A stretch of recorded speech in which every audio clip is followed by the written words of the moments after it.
Check. Okay, that works. Now we just got to see if the desktop audio works.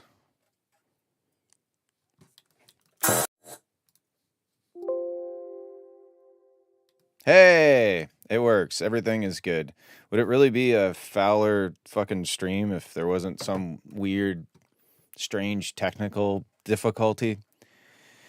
Probably not. Okay, let me go. I see somebody sent some new stuff in. I'm going to go grab that while we wait for you guys to watch. Imagine I just did this to get more ad revenue, because I'm pretty sure you have to watch an ad now, and I do apologize for that, but here we are. Okay, cool. I think it's been about enough time for that ad to run. I do promise that I'm not doing it on purpose. Okay, let's start over, because I was enjoying this track, but it probably sounded like poop coming through the microphone. So here, let's try it again.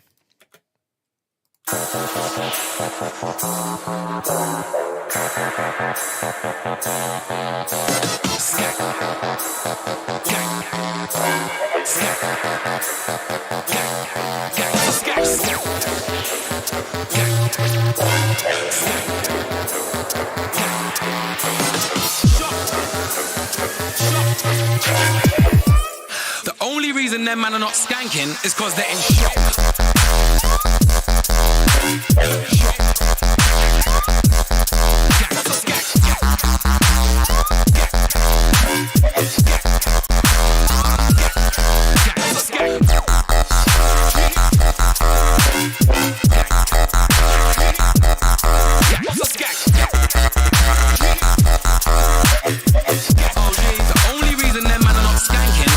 In shock.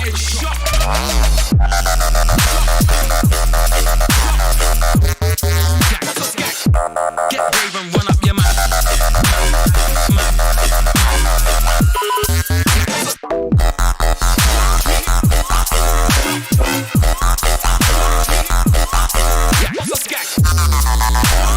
OG's over, I know then it's on top. OG, the only reason them man are not skanking is because they're in shock. So I like this. It's dirty, it's weird, the sound design is cool. I think the vocals are a little buried. Like I would use the vocals as a bit more of a main element. To me, the vocals are just kind of like in there, like as a background thing. And I think they should really drive the track, because I like, they really drive the sound home, right? It's kind of like that UK dirty sound, right? It's more dangerous than a pot with a bolt on.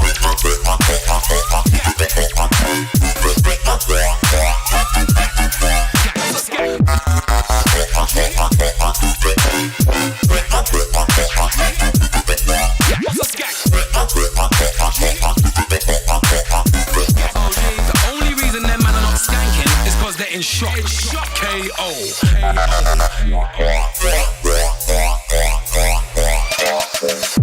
Get brave and run up your mouth.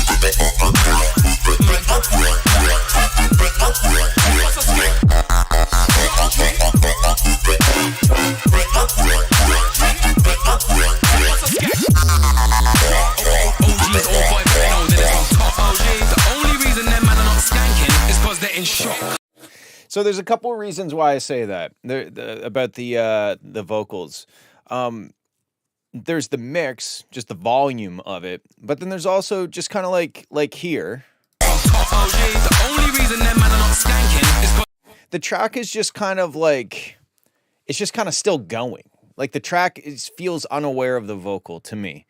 And I don't think it should feel that way. I think the track should like pull back and let the vocal really be up front for the moments where the vocals are there. Right here just kind of sounds like the vocal was layered in underneath everything else, right? So I would go and carve out more sections where the music really steps back. Maybe the sub and the kick and the snare and stuff is still there, but the bass line and the other main focal points of the track. Hello, Synapse. Anyway, the main elements of the track are like getting in front of the vocals. So I would pull them, even just get rid of them and have like the vocal really come through in those moments. They're in shock. But also turn it up. I think the vocal just generally is a bit too low in volume as well.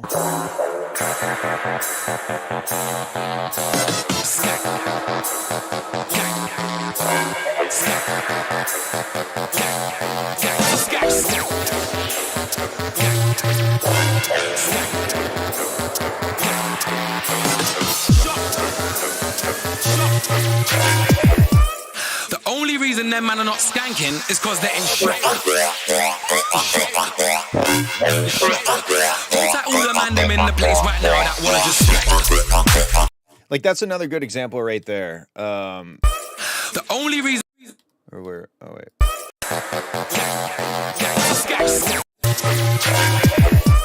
The only reason them man are not skanking is because they're in shock. It's like all the man them in the place right now that wanna just Like right there. man them in the place right now that wanna just I would even maybe get rid of everything except the vocal. Like there's just the vocal. all the man them in the place right now that wanna just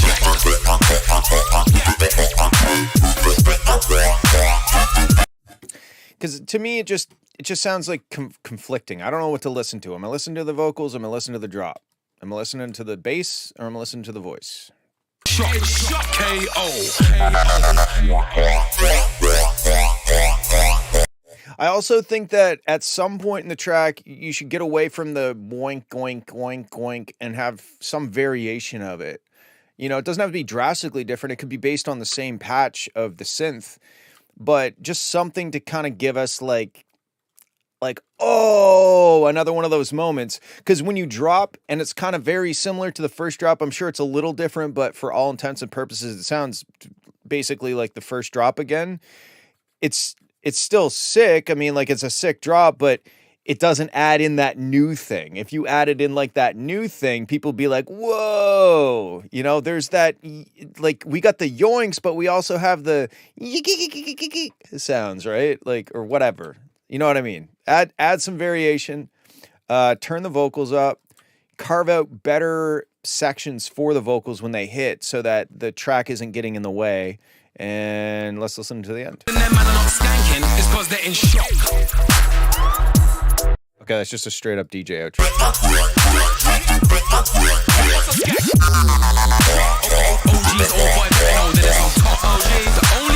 This is another example right here of like the vocals are just kind of like they're just going underneath the track. The only reason them man are not skanking is because they're in shock. So that's what I think. I think it's sick. I like all the dirty sounds. I like the beat. There's a lot of really good stuff happening. But yeah, those are my notes. I think turn the vocals up, make sections where it's really about the vocals cutting through above all else, and add some new dirty synth sound, even if it's just for certain sections. But like at the end, the last drop should have some like one last cool thing that people are going to lose their mind to in terms of like how dirty it is, you know? Only reason them man are not skanking is because they're in shock. Cool outro. All right, cool. That's what I think. Let's check out Cloudy 187 beats per minute. That's not the start.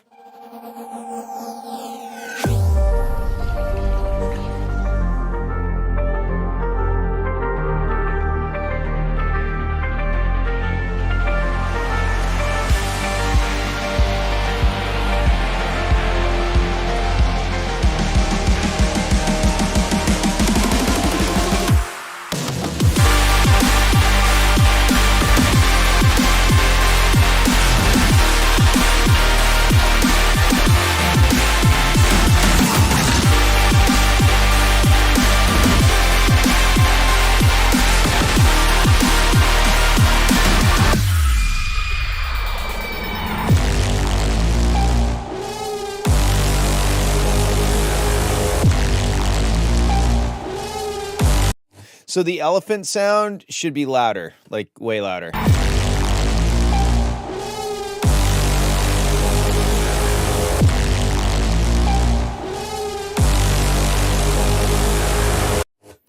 No problem. Big block dubs. Yeah, I think the elephant sound, because it's super epic, especially because the sound that comes before it, the big gnarly like wom wom bwom, the big bwom, the Michael Bay sound, it's huge, and then you can like visually see how small the elephant is.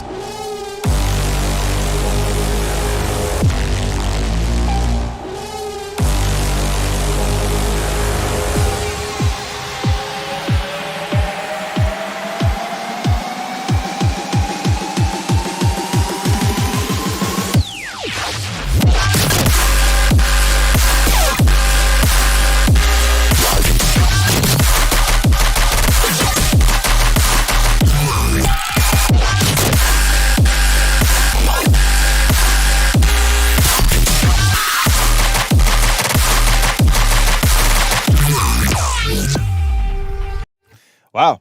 So this drop is really cool. It's too short, I think. I would go twice as long for the drop. I don't love this section.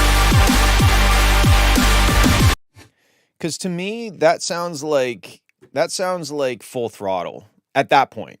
You know, I didn't know this was coming. All I knew at the time was that there was a big buildup, and then this just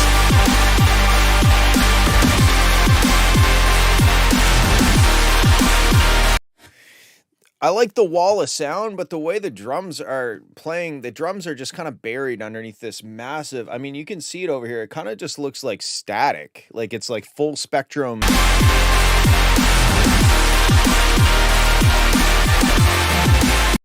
And to me, it sounds like the drums are underneath that big kind of blurry wall of sound.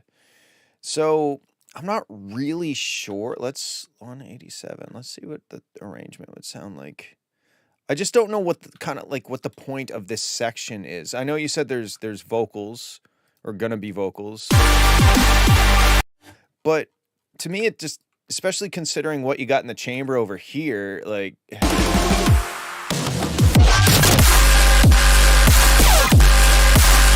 I'm not saying go right into it like that, but maybe, oh, I got stretch on.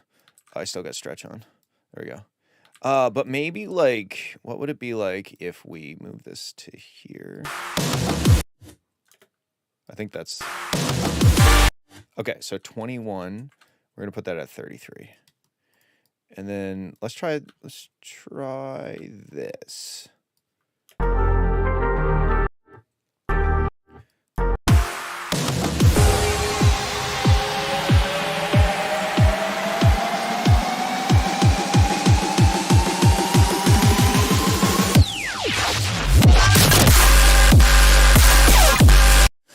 Like, I don't know. I know that drastically changes how quick you get to the drop, but you could maybe make it, you could maybe make it you know, maybe the build up could be twice as long. So if we, or did I, no, we're good. We could take this here.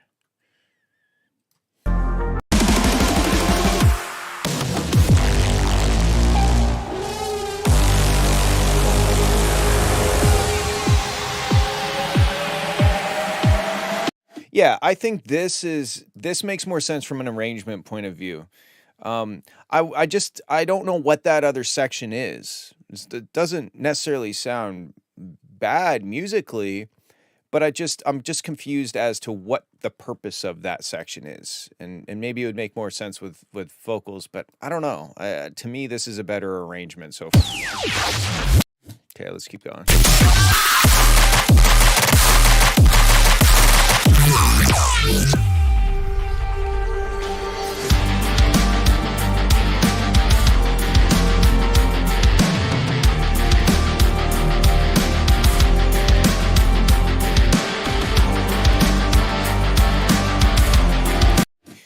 Yeah, and then again here, like all these sections are cool, but all of a sudden we got guitar.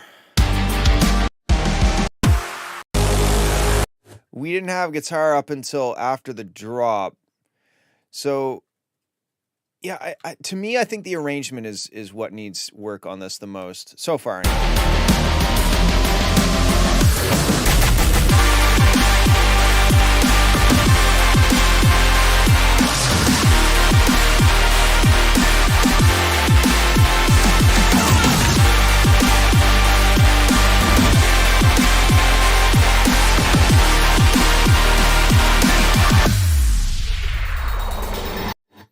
Like that part's cool. I still kind of feel the same about the drums. The drums feel buried underneath the kind of wall of sound. But I wonder now.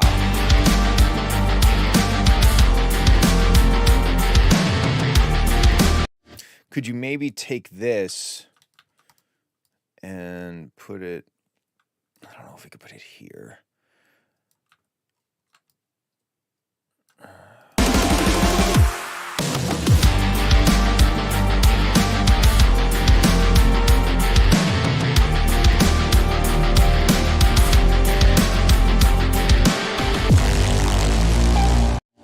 Doesn't really feel right there.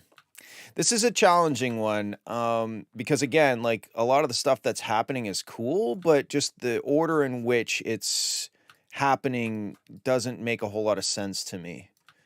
I'm not quite sure, like, at any point in the song where I'm at.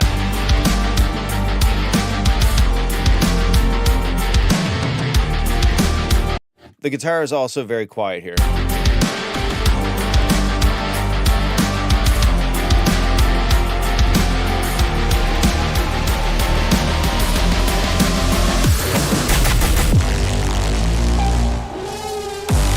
If you were planning on having vocals with the guitar chugs, this could work, maybe.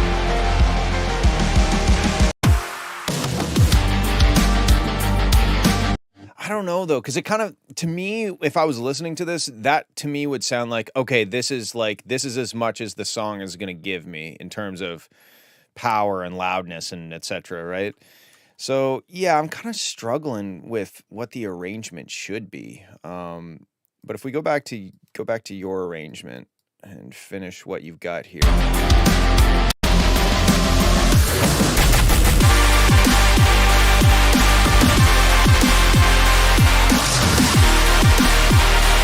I think basically when I say the drums are buried, I think the reason why it's feeling that way to me is because the kick is like an old school techno kick.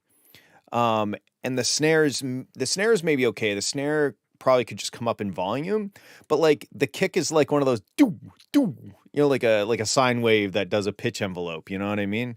I don't think the kick is right for that section. I wouldn't expect to hear, it's almost like a 909 kick, or it's a 909 style kick with metal guitars. It to me it doesn't fit because you kind of need that snappy transient to cut through the wall of sound that you've created, and this kick is more of a doom doom, like it's more about the era. Yeah. So maybe just try a different kick. Maybe a kick, maybe like an acoustic derived sounding kick. It could still have like, a synthesized like big thick kick underneath of it, but maybe it's the transient that I'm missing. That snap, that normal where you like that high frequency snap that usually cuts through the guitars in like an actual metal song. I think that's what's bothering me about the drums is just mostly the kick, and then the snare is just a little too quiet.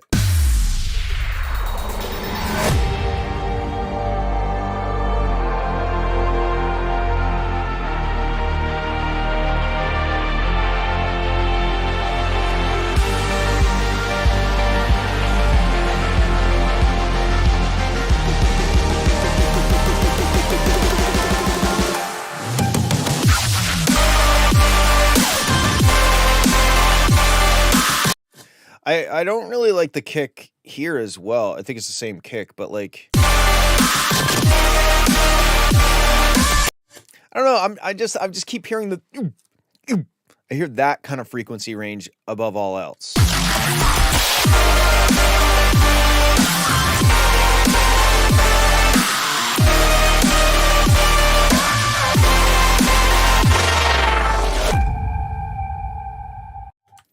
So I guess overall, my advice for this is arrangement. Try to think out the arrangement in a little bit, maybe more strategic way, where you're like, and maybe, it seems like you're still writing it. So that's fine. And in that case, my advice would be, the guitars felt a little quiet. The kick drum doesn't sound appropriate for the track. The snare's a little quiet. Those are kind of my mixing notes on it. But the bigger problem here is just the arrangement. The arrangement is what needs the most work, I think. And if you said you have vocals to go on it, I don't know if you've written them or recorded them or hired them or however you're doing it, but maybe that may inform some of your arrangement decisions as well. But to me, this section right here, I don't think that should come before the first drop, because then people think that's the drop. Like, we're like, oh, I guess this is the drop. And as a drop, it's not really that droppy. It feels more like a musical section as opposed to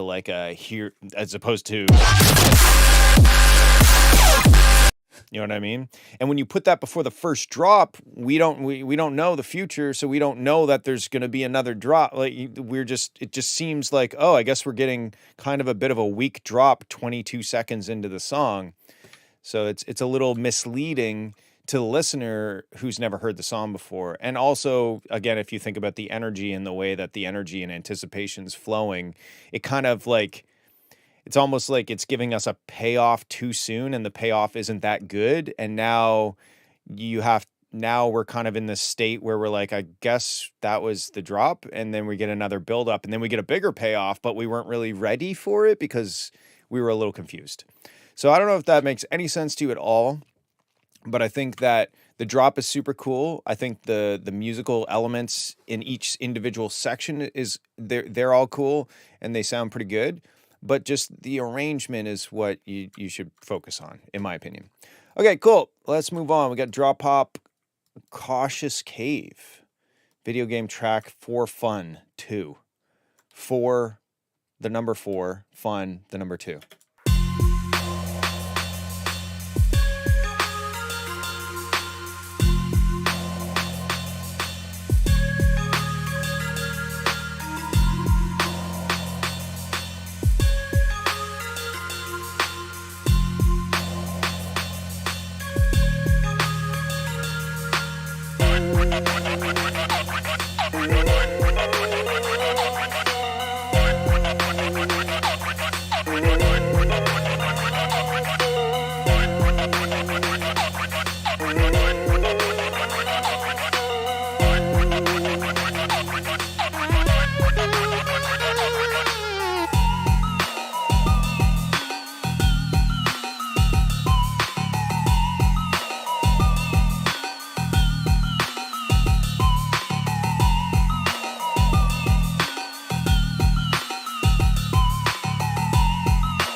This sounds like the soundtrack for a game that I used to play when I was a kid called Bad Mojo from 1996. You played as I think you were a person that got turned into a cockroach. Video game where you're a cockroach. That's what I searched because I couldn't remember the name. Anyway, yeah, definitely feels like a 90s game. Oh man, this brings back memories. Anyway, yeah, okay.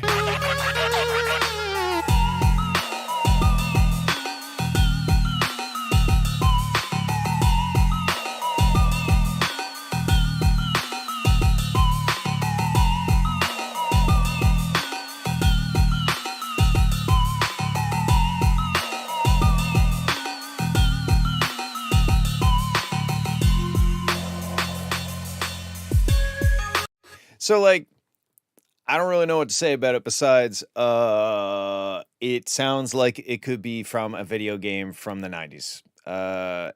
On its own, kind of a little boring because it's just kind of like section by section. Here's a new section, here's a new section, you know? But underneath, you know, in terms of like it being background music for a video game, it would work quite well.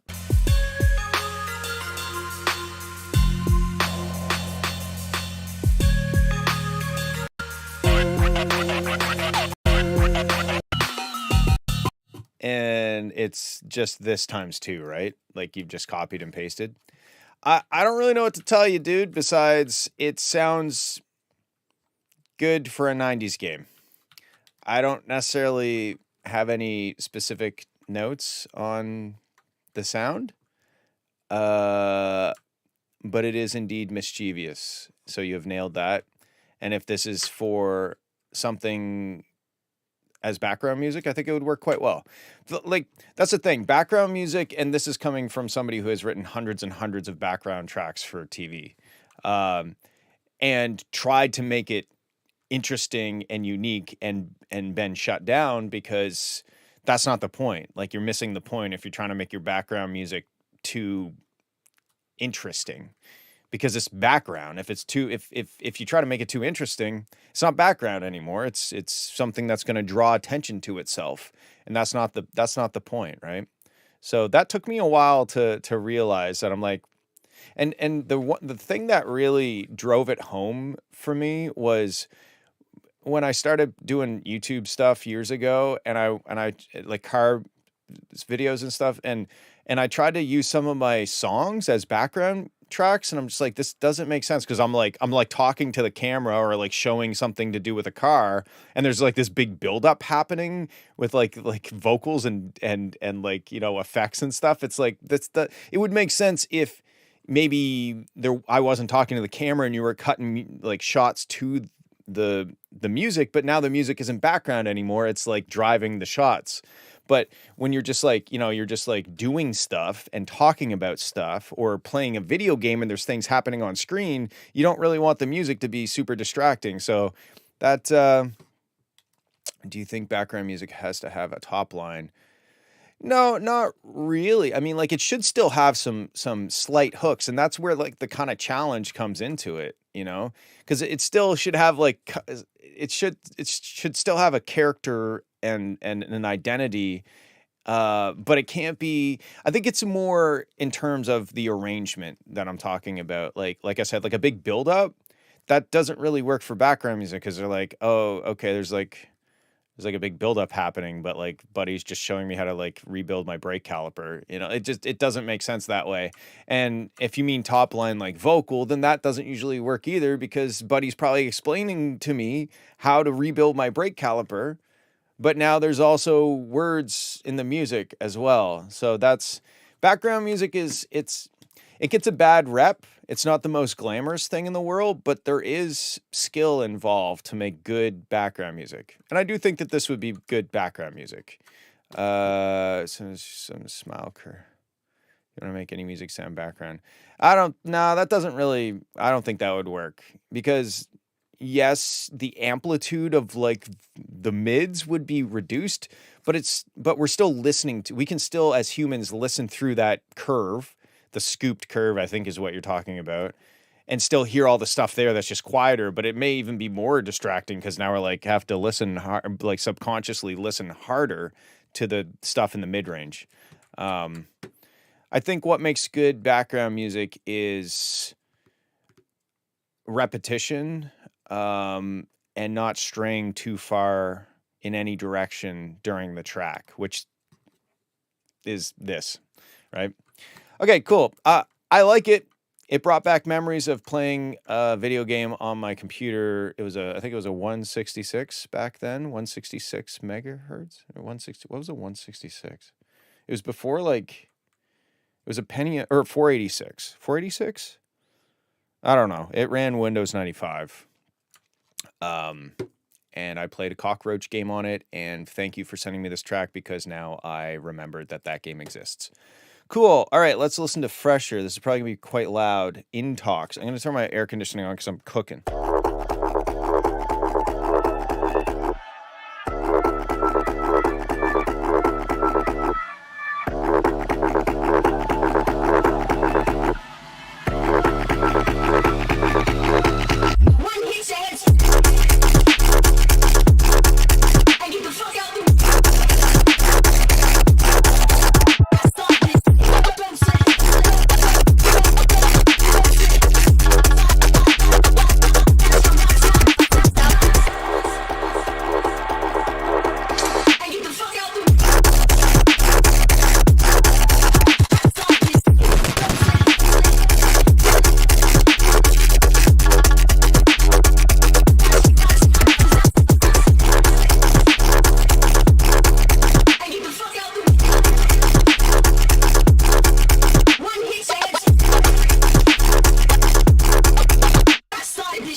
So as a concept, this is sick. The sound design's sick. The beat is sick. I love the snare. I do agree with Rayham on both of his points. I think that like the hi-hats that are there, I can't even tell if there are hi-hats because if they are there, they're just kind of melting into the bass sound. Excuse me, I got the hiccups. The bass sound. So like the hi-hat is just kind of, it's just, I don't know if there is a hi-hat in this.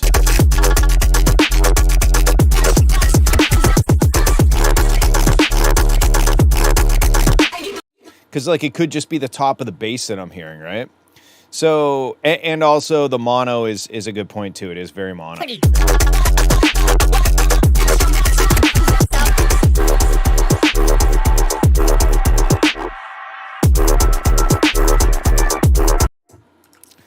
I wonder what tempo it is. Is Fresher in the chat, or am I just gonna figure it out?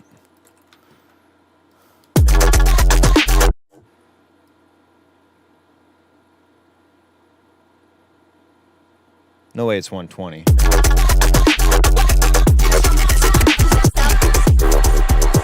Yeah, it's 120. Wow, the original BPM.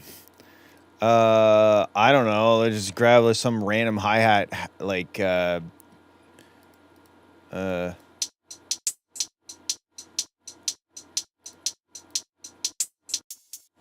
just grab some random hi-hat loops. And like put it to the right tempo would probably be good as well.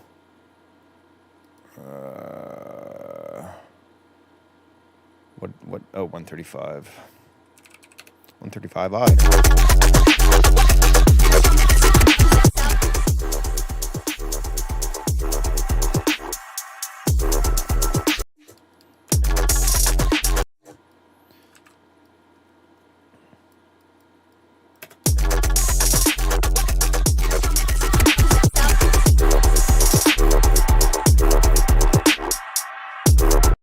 Totally mono, it just sounds designing. Yeah, I mean, like, okay, so if you're aware of those two problems, then that's fine. I think it's a sick beat. That's where it's at, you know? Like, I think when it drops out to the vocals, like wherever here, it's quite quiet compared to the rest of the track. So again, the vocals are a bit buried.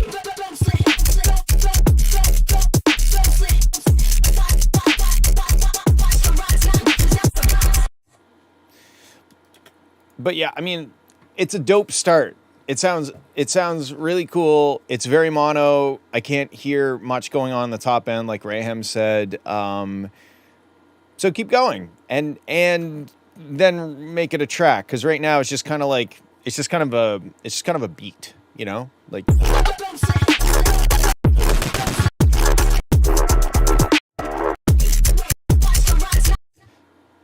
But the part that's being repeated is sick and cool and dope and mint and fresh. But yeah, keep going. That's my advice. Keep going. Add hi-hats. Make more stereo. All right. Thank you for sending. Let's try this one. Hell Upon Earth.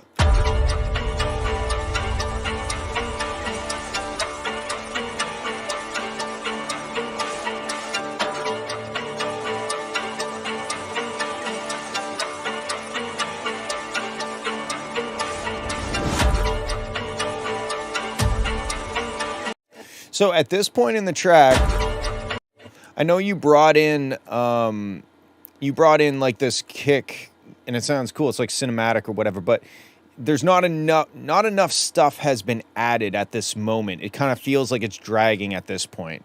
Like I would almost expect maybe a dun dun dun dun dun dun dun dun dun, you know, like some more like tribal or cinematic drums in between, because when you hit with just this kick drum, that's cool, but then right here it's still the same, so it kind of feels a little like it's dragging its feet.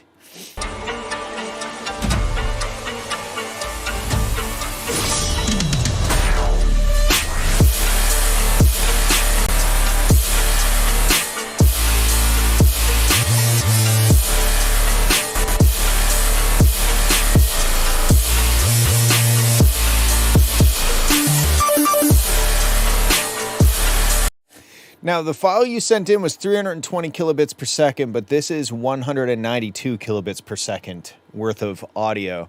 So I'm not sure if you maybe used like a converter or something, but we're missing out on all of like the very top end of the track.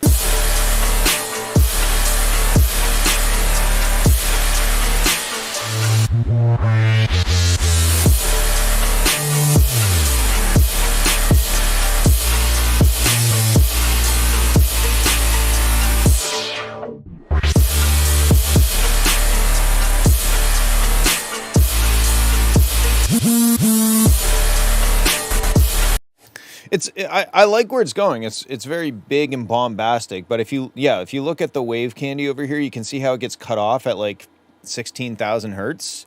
That's very typical for 192 kilobit per second. Are you talking about how do I choose the order? I don't choose the order. I drag it into FL Studio, and FL Studio chooses the order based on I have no idea. So that's the answer. But if like you have to leave, or if anybody needs to leave, I can shift the order around so that, you know. But anyway, let's keep going.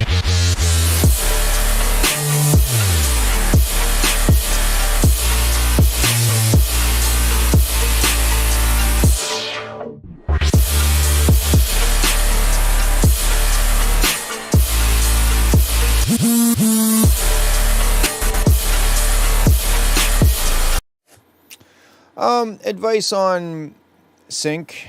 I don't know where you're at, but all of the opportunities that I've ever gotten in my career, and I've written music for TV shows as a full-time job for, well, I'm making electronics now, but if you don't count the past couple years, but like basically 12 years, the past 12 years, that's how I've made my living, is writing for TV. And all of the opportunities that I've found came from people that I met at like conferences and that sort of shit, and like networking and blah blah blah blah blah. I hate the word networking. It sounds so gross and it feels so gross. But if you go to these things and you genuinely make some good connections of people that you like and that like you, it's not like that. It's not about the business side of things. You have to have, like, in my experience anyway, you have to have a good organic relationship with people in the industry so that they want to work with you. And then when it comes time to actually exchange goods or services or whatnot, it's a lot smoother of a process. Because if you put yourself in, say I work for a network, or I work as a music supervisor or something like that, you know that everybody is hounding them with like, can you please do this thing for me? Like, it's like, yes, they need music, and yes, these shows need music. So you are providing value by giving your music to them. But it usually comes across as like, hello, I'm Nick. What can you do for me? You know, like, hi, I'm Nick. How can I get money out of you? And that's never a good business relationship. I think a good business relationship is, hey, I'm Nick. I really love making this style of music. I love cars. You know, what kind of stuff are you working on? Like having a normal person-to-person conversation and growing an organic relationship with these people goes way further, because a lot of the times I would get jobs over people that are better at making music than me because I'm consistent. I have a friendship with a lot of these people, and if they need something, I'm not gonna fuck around. I'm gonna like get it done for them on time because they're my friends, and they're in a position, they have people that they're answering to, right? So if you can have an organic relationship with these people that you meet, and normally you would meet them at these conferences, like we have the ECMAs on the east coast of Canada, Music New Brunswick in the province here, Canadian Music Week for like all of Canada in Toronto, those sorts of things. You go to them, and you just be humble, and you try to meet people and make connections, real organic connections. And then once you make those connections, eventually, you know, there'll be opportunities. And when you get opportunities, you bend over backwards, you do whatever you got to do to make their life easy. And if you can make their life easy, they're going to work with you, you know? Process is universally best way to get into it is be little people and connect with them and explain how you're. Yeah, I agree. I agree with the pro software engineer. Yeah, it's about it's people. It's people. It's people skills. It doesn't matter how good you are at making music. If you're a dick, you're not going to get any work. Like that's unless you're like an absolute superstar where people are like, "Fuck, I hate that guy, but I need his music." But you're not that. You're not going to be that. Nobody's going to be that. That's like a 1 in a trillion, you know? So it's more about just being a humble human being and making real organic connections, and then the business will follow. And that's how I've done it. I haven't really stopped. I've just stepped back because, well, television is going away. I mean, like, how many people do you know that have a cable subscription? Like, pretty much nobody. It's all streaming now, and streaming doesn't pay the same royalties. I have a few theme songs on television that have basically each theme song is like a salary in itself, or used to be, but not anymore. You know, like I saw, and I love cars and I love electronics, and I had an idea for a product, and I went pretty much all in on that idea, and it's paid off. I mean, I now make more money. I think I make more money from my electronics than I do from my music. But I mean, it's kind of a win-win because I love making music and I love making electronics. So like, I'm very fortunate to be in the position that I am. But yeah, I think going to conferences, meeting people, being a nice person, and then keeping in mind that it's not about you, it's about them. It's about making their lives easier. It's about delivering on a deadline, or spending a ton of hours going back and forth and not complaining about it, not being a dick, not having an ego. Like, those are the people that get jobs in this industry, because it's not like a investment firm where it's like, well, this guy has good returns, you know, like he's really good at stocks. He's a dick, but he's really good at stocks. Like, it's not like that in creative worlds. It's more like, this guy's nice. I like him. I'm going to give him a shot. And then when they give you a shot, you make sure you do your absolute best, you know? But with some, a lot of people, it's hard being friendly just for nothing. Is it really hard being friendly? I never really found it hard to be friendly, you know? I mean, sure, I'm not, you know... Well, that's the other thing. You're going to have to do a lot of free work, you know? Like, it's tough. I know it's tough because, well, as a creative person, it's very hard to value your work. Like, you know, like somebody could shit out a song in 10 minutes and somebody could pay them $100,000 to use it in their Pepsi ad. Like it's hard to value your time as a creative person. But I think another piece of advice that I usually give people is like, delayed gratification is really the secret. I think it's don't try to get $1,000 now. Do a freebie for them so that you'll get $10,000 later. You know, like, that's, to me, delayed gratification is usually for any, not just the music industry, but for anything. Like even my electronics. All the money that I make from my electronics basically goes right back into my electronics business, developing new products and restocking on supplies and stuff like that, right? But anyway, that's just be a nice person and go and meet people. And once you have those organic relationships, if there's an opportunity, they're going to give it to you. And when they give you that opportunity, make sure you blow them away with the work you do. And the keep there's one other thing I wanted to say. Anyway, I don't remember what it was, but yeah, that's how I've done it. That's not to say it's the only way to do it, but I've been able to make a living making music for the past, 20. Like, I think I quit my job in 2012.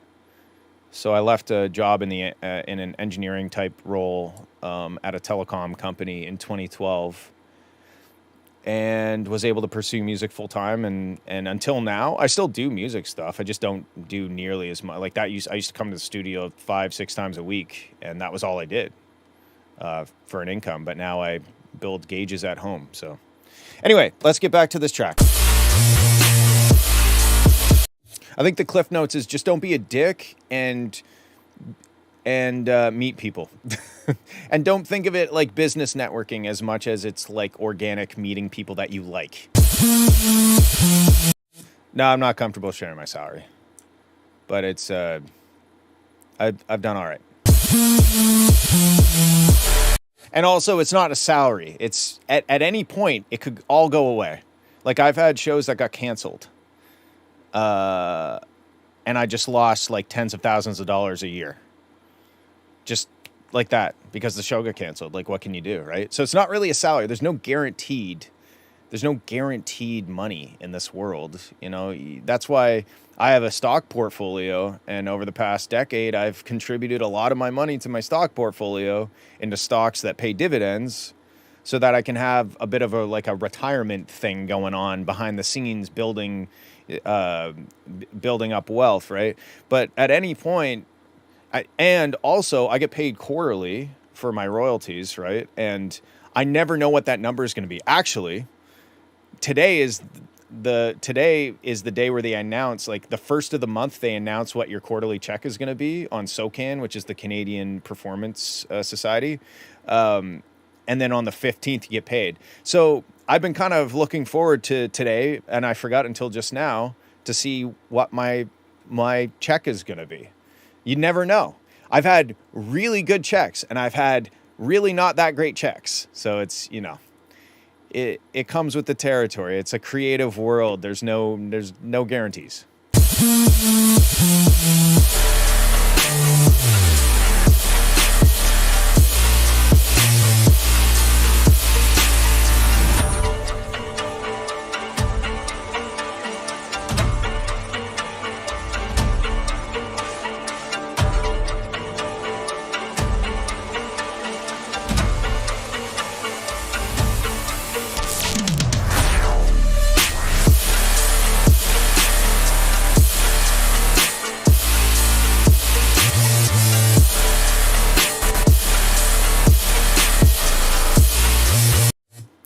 Yeah, this check was not that great. So for the past 3 months, it was $7,600. And that might sound like a lot, but as a main source of income, it's not really that much. That's one of the smallest quarters that I've had in a very long time, actually. So there you go. But anyway, yeah.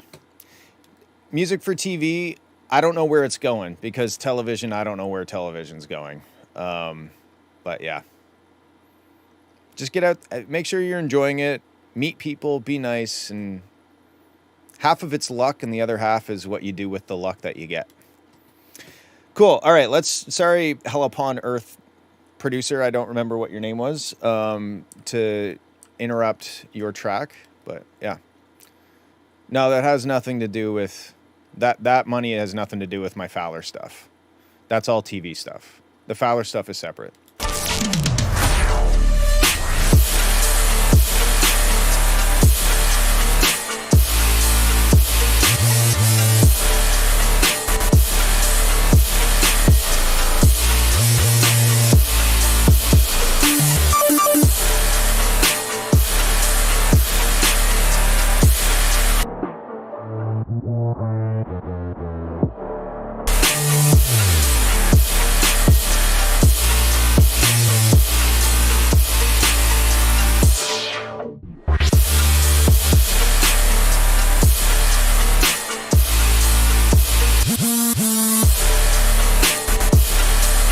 Okay, so for this track, I think I like what it's doing.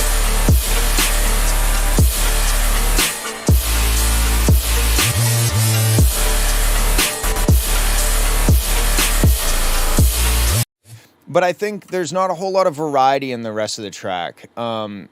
I think like what we get in the first few measures of this first drop is basically what we get for the rest of the song, besides like a couple variations here and there.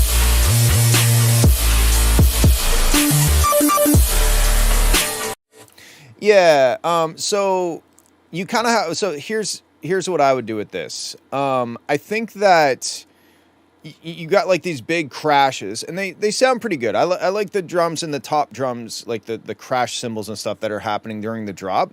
But that gives you kind of an opportunity to pull it all back and have like a tight like trap section after that, because you're kind of like hammering on the crash cymbal the entire time of the drops. You know what I mean?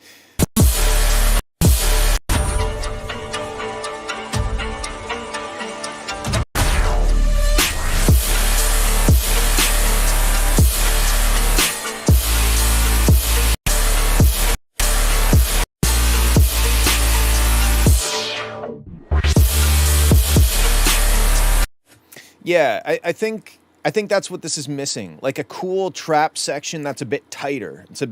It's got hi-hats, but not like big, you know? And that also goes for maybe the bass sound as well. So you got like this kind of very distorted, almost sounds like an electric guitar sort of vibe. Which is cool, but again, I think having a trap section that's more about like tighter sounds would be a good contrast after the big crash cymbal, electric guitar kind of ish sounding synth. The next thing is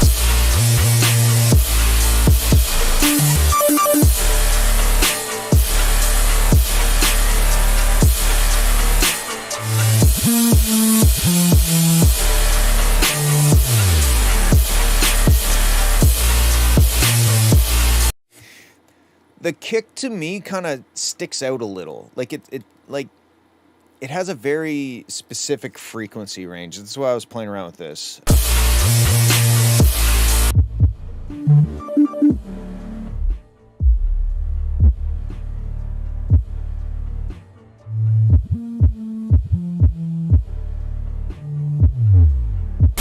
Yeah, it's kind of like I feel like we're hearing like the second harmonic of the second harmonic of the kick a little too much. Like I'm not hearing a whole lot of low thump, and I know that that's partially part of like the sorry, I gotta put my phone on fucking vibrate.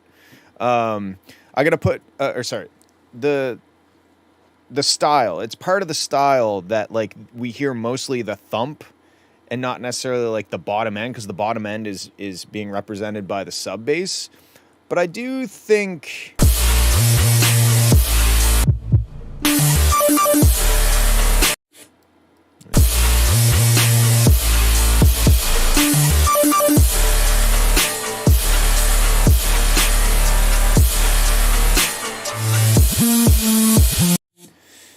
yeah, I think trying to shift the kick drum a little bit, not shift it, pitch shift it, but like find that lump in the kind of 100 hertz range or somewhere down there, and kind of dip that down and maybe boost a little bit of like the first harmonic or the fundamental down lower, down like 60 hertz or something, maybe a bit. But I think the biggest thing with this track right now is to create, or at least try to create like a tighter, like more 808 with the hi-hats and that sort of shit, some cool sound design to contrast against your big wide open crash cymbal rock out section. Yeah, I think that's what I got for this one. Sorry, I was kind of scatterbrained all over the place for that entire song, but I think it's cool. It's a cool track. Make a trap section and then build it back up and explode again, you know? Give it some contrast. Okay, let's move on. I just moved. Okay, Ice Sky Ab, Through the Fire. I think we've heard this one before. Let's see what he's done.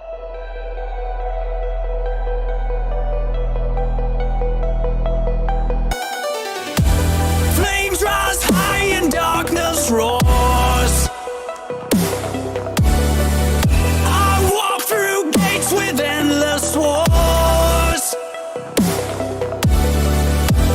Chains of fear can't hold me back.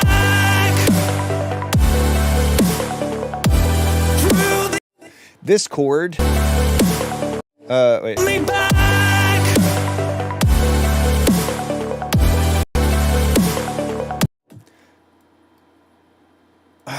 There's nothing wrong with it,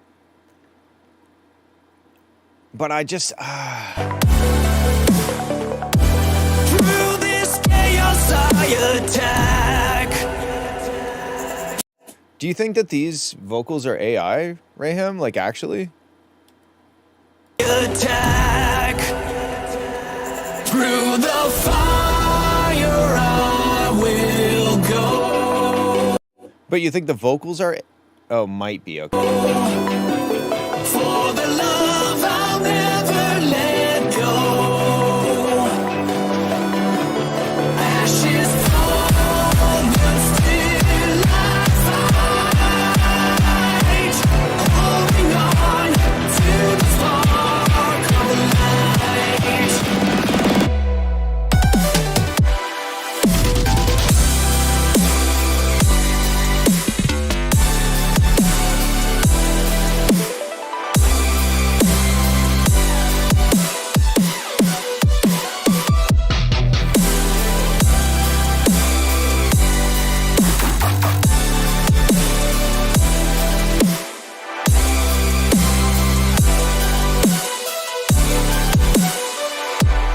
Demons whisper lies to me.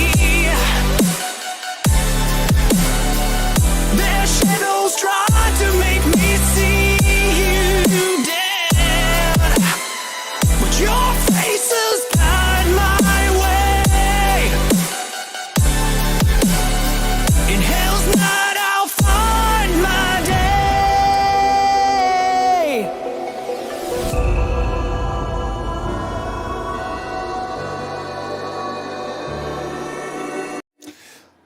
Okay. I don't know about the vocals.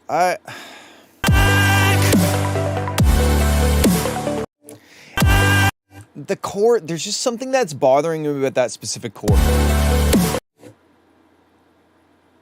I don't know what it is, though. Because, like, when I listen to it, it's a valid chord. It doesn't have the wrong note, but maybe it's the voicing of it.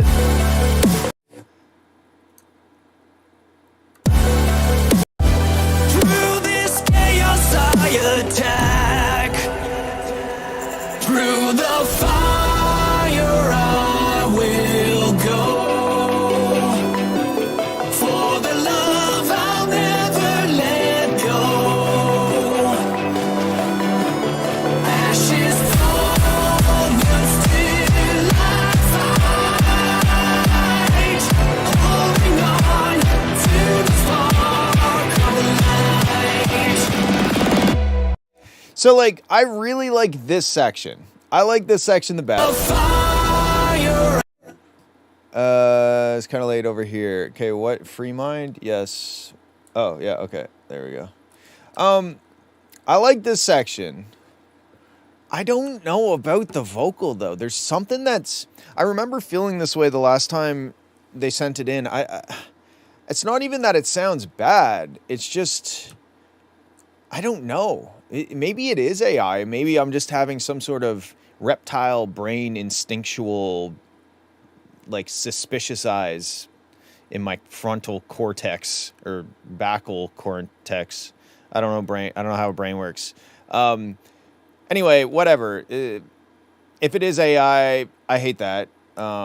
Because I feel like, well, I'm very openly against AI in the creative world for obvious reasons. And yes, it may be tempting to use AI because, like, oh, I don't have vocals, I don't know a singer, but I could, like, type in my idea and no, you're good. I just haven't downloaded your song yet. You sent it in, the Poison one. I'll grab it in a sec. Anyway, yeah. If it is AI, I don't agree. I disagree with that fundamentally. I don't like AI for creative stuff. I think AI is fine for asking it questions and for getting it to teach you how to do math on calculating certain things or whatever. Like, it's basically like Google search plus, you know, that's okay. and maybe for brainstorming, it's kind of cool, you know, like, it's sometimes it spits out stuff and you're like, you know, that's not even that bad. And I could run with that, you know, like I get it, but to generate like audio to replace a real person, and I'm not saying this is AI. I don't know if this is AI or not. I'm not gonna say whether it is or not, because who knows? Maybe it's not. I'm just saying in general, the idea of AI singing on a track it just hurts me. So anyway, let's move on. So I like this section. Like melodically, harmonically, the chords are great. I don't love the main chords. And I think it's a function of the voicing.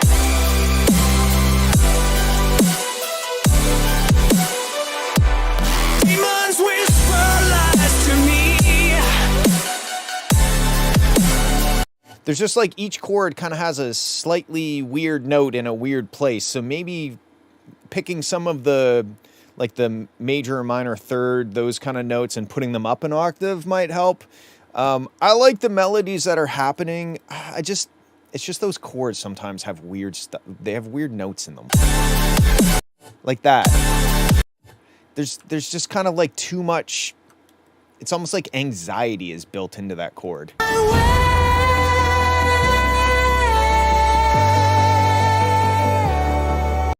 What do I think about AI or generating layers of chords, make it bigger? Like with AI, you mean? See, like that's kind of getting on. That's more of an effect. It's not replacing a human being. That's kind of where I draw the line. When it's replacing a human being, or when you hire a marketing agency and you know that what they sent you just came straight out of ChatGPT because of the emoji checklist and stuff. To me, that's where I draw the line. If you're using AI to as a sound design tool, or you're experimenting with feeding it stuff, and so it's kind of a blurry gray. There's a bit of a gray area there, and I don't even know how to feel about half of it, to be honest. But I just know that if you're oh, I could get a singer to write a song with me as a human being, or I could just tell AI to write me a song and then it spits out a vocal I could put in my track. I feel like there's a clear difference there, right? That's kind of where I draw the line. Anyway, let's just try to do some mix feedback on this, because I don't know if this is AI or not. I'm not saying it is. I hope that Ice Kayab doesn't think that I'm accusing them of using AI or not. I don't know if it is or not. Through the fire, ashes fall, but still I fight, holding on to the spark of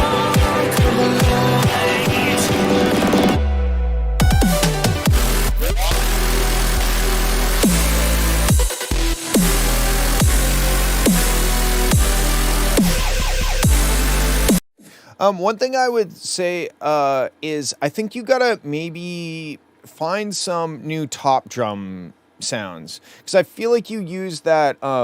It sounds like a 909 ride maybe or something. I feel like I hear that in a lot of your tracks, and it's not really. It's not really that great.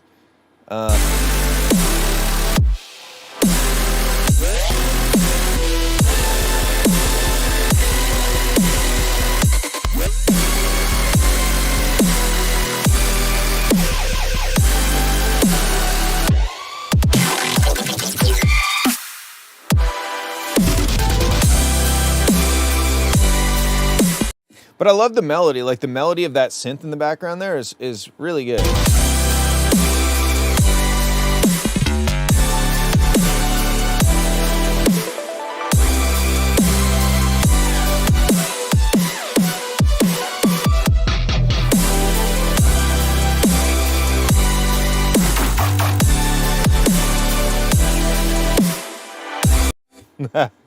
Everybody's just shifting up the cue. What was your track, Zephyrinth? What's the track title? I'll move it up. Anyway, yeah, I think that ride cymbal has its use for sure, but I'm not sure that when you're rocking out with a dubstep track, you know, like the main rock out section, I think having like a better top drum situation as opposed to just kind of, I feel like you're kind of relying on that ride cymbal to do a lot of heavy lifting, and that's not really what a ride cymbal is for.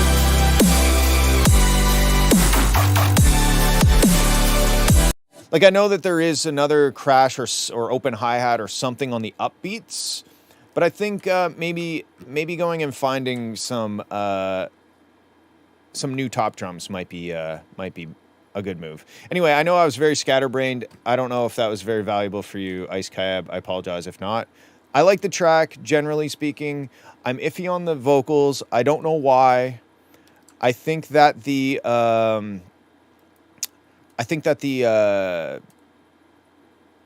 ride cymbal could be changed, and I think the chord structure maybe play with the voicing in terms of moving certain notes up an octave and see if it cleans it up a bit. Anyway, okay, let's move on. Yes, okay, the Savant remix. I'll put that up. Okay, Medkit. Final 2. That's hilarious. It's kind of like an oxymoron. Final 2, like the second final, implying that the first final was not final. Anyway,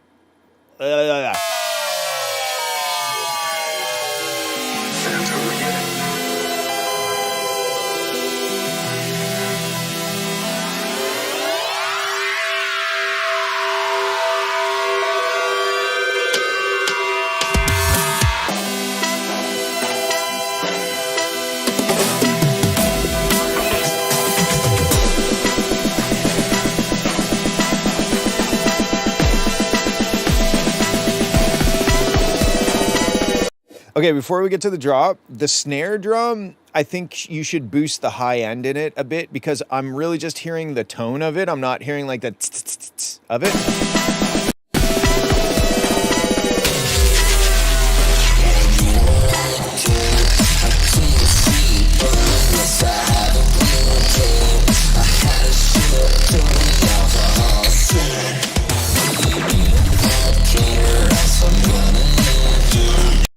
I am very confused by the vocals.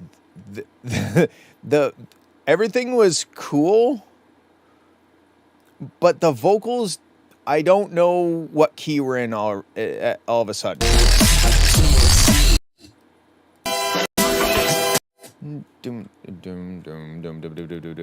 Yeah, these are try for someone else. I'm going to be honest, dude, the vocals do not fit very well. And if you're doing the production on them, I don't know what to tell you. Melodyne might not. To me, the vocals just sound like they're in the wrong key. So if you're making the track, maybe the track needs to change instead of the vocals. I'm not sure. But all I know is as soon as the vocals hit, I was like, I don't know what key we're in anymore. I thought I did.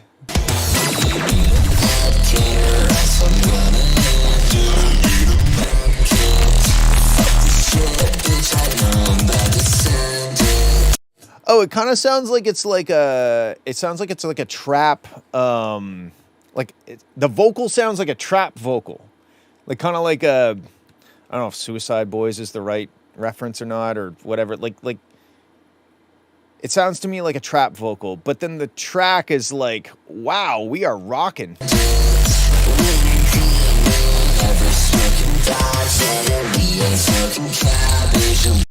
I liked the intro.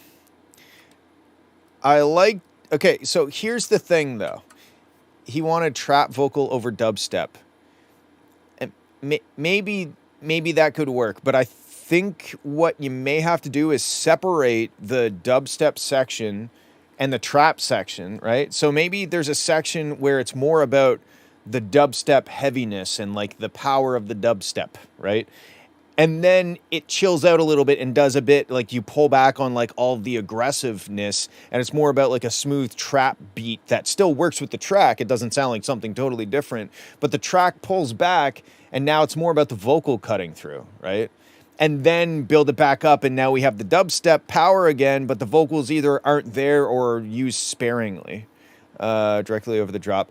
Yeah, that's exactly what I'm trying to say, is what you just typed in. Because I don't think you'll ever get, regardless, even if the vocals were in the right key, they would never fit on, like, I don't think you're ever going to get them to work. Because you've got, like, this big wall of, like, whoa. And then, but this guy's also kind of, like, he's not mumble rapping, but he's not very high up in the register. There's not a whole lot of, like, projection in his voice because it's like a trap vocal. And it's competing against the power of the dubstep gods. I don't think it'll... I think you would have a very, very hard time, and it may be kind of impossible to make that work at the same time. So it's kind of like an arrangement note, but also, yeah, make sure the vocals are in the right key. Because he's singing a melody, right? It's not just rapping, he's like singing, but it's not really jiving with the track itself. Oh, wait. Thank you, Wintergreen. And it's kind of hard for me to give you feedback on the production of the dubstep section because it's hard for me to listen to the dubstep section because the vocals are like, you know?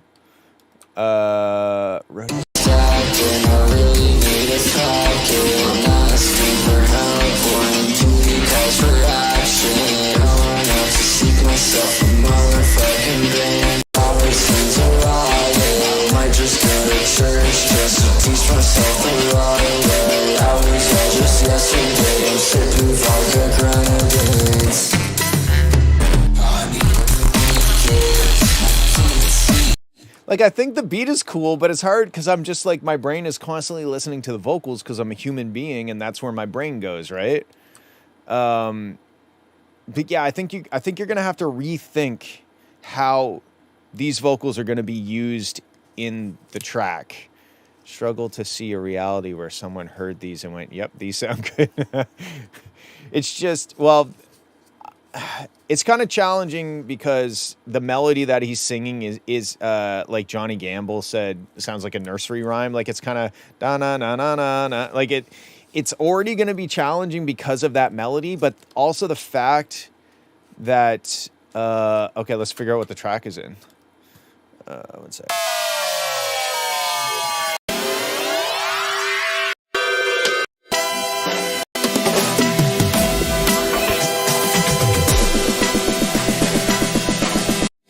Assuming the drop is in the same key as the build-up, the track is E minor. Yeah. And what did Kaidia say the track, or sorry, what did she say the vocals were in? G something? Oh, B flat. Yeah.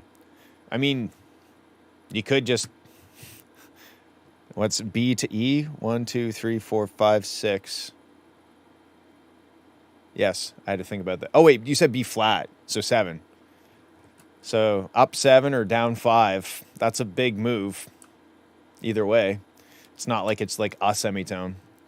But even then, I don't think you're going to get it to work over the dubstep spot. So I think there's a couple fundamental problems here.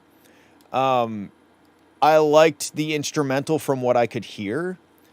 But, yeah, the vocals just... The track would be approximately 400 times better without the vocals currently. That's not to say that they can't work. I don't know if they should work, but worth a try. Change the track key. Yeah, that's change it, but then it's not great for the bass notes. Yeah. Maybe you bring the track down to D, and then you bring the vocals up to D, and now the track's gone down 2, and the vocals have gone up 4 or 5. Yeah. I think there needs to be a hard decision and potentially a difficult conversation to be had with the vocalist, because like I said, it's hard for me to give you feedback on the track, but it's also hard for me to give you feedback on the vocals because it's like I'm hearing two different songs at the same time, if you know what I mean. I think your camera got unsynced with the audio. Interesting. I'll just try to talk faster. Yeah, that's what I got though. If you maybe next week you could send it in without the vocals and I could just like critique the track itself. But right now I don't really think I can give you too many good production tips because my brain can't listen to two things at the same time, apparently. But thanks for sending anyway. I think the track sounds cool from what I can tell, and feel free to send in next week as well. Okay, Free Mind. PZYC. PZYC. Pizik.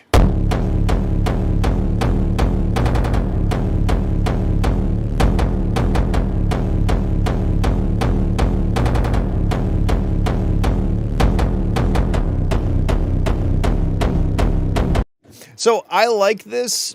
I like this. We're all filled up for today, but if you go to the Discord server, you can share your songs throughout the week with other people and get their thoughts. I do it every Friday. Discord server is at the bottom there. Yeah, okay, so I like this. I like kind of like the dirty techno sound of this, but when it gets halfway through it, I'm like, I'm ready for something else, you know? Like I've eaten all my potatoes, give me some peas or something. I know that the note changes, so there is a change there, but it didn't add anything. It just changed a little bit, you know what I mean?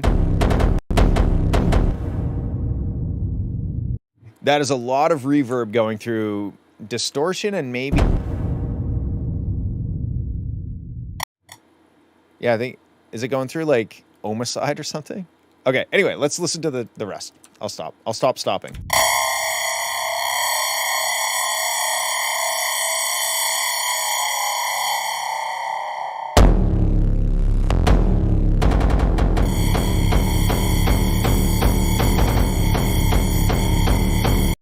Okay, so why no side chaining? I'm just, like, to me, this is weird, and that's not necessarily an insult, but it's strange. That sound that happened was quite sharp on the ears, but I get it. But why no side chaining? I feel like this needs a little bit of side chaining.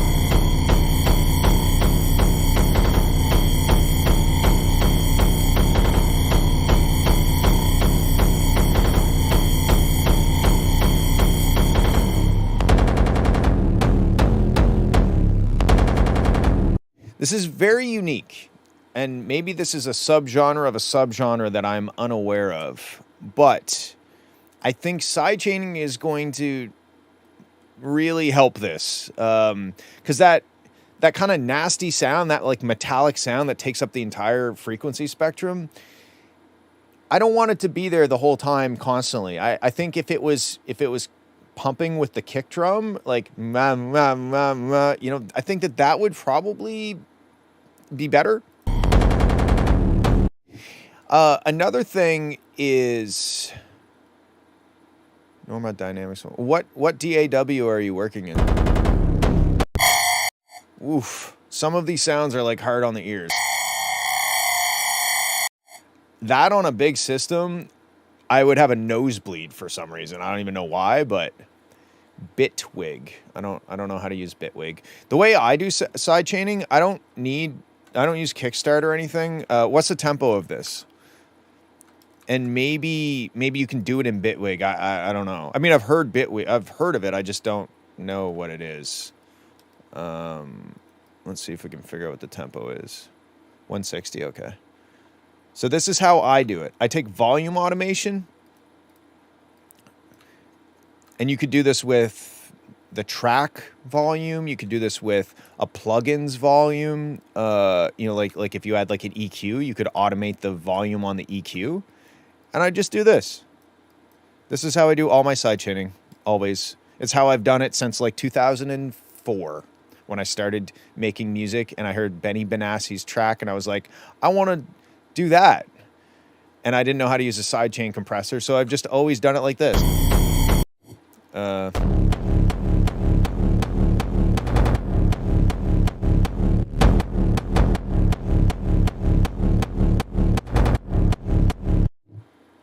Yeah, I think this is best because instead of trying to twist knobs and change time constants and variables and stuff to try and create a curve that you like, you can just create the curve that you like.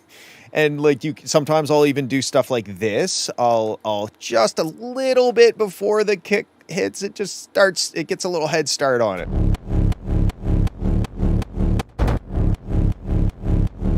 See how it's like see how you can hear the transient if I do this? You can hear that little and if you go like this,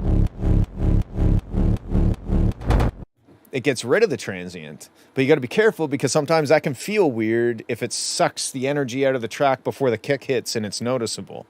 But anyway, that's how I've always done it. I don't know if you can do that with Bitwig, but basically all my tracks are like are that's how I've done my sidechain. And then if you we're all full for today. Sorry, Stan. But we do it every Friday. So go on the Discord. It's at the bottom, and you can submit next week. It doesn't make generate auto points for clips. I don't know what that means. But the slightly more challenging bit is like, say you have like, let's see, I don't know, who cares? A kick.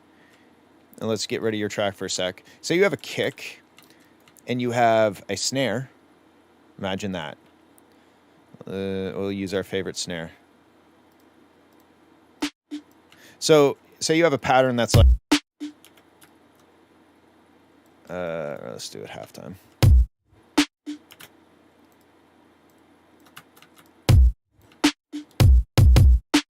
Say you have like a beat like that. Well, obviously you can't, you got to go manually click in these little ducks. So what I usually do is I leave a track between my kick and my snare like this. Why aren't you? Oh, sorry, I forgot how to use FL. And then I go, and I'm not going to do it this way. I go like this, and then I go like this, and I go like this. And then this right here, I kind of have to decide, do I want to sidechain both? Do I want to sidechain one a little bit? Maybe I do like something like this so it's not quite as aggressive the second time. Otherwise, I'll be like pulling the volume down. Like sometimes you have to make some decisions. But yeah, that's how I would do it.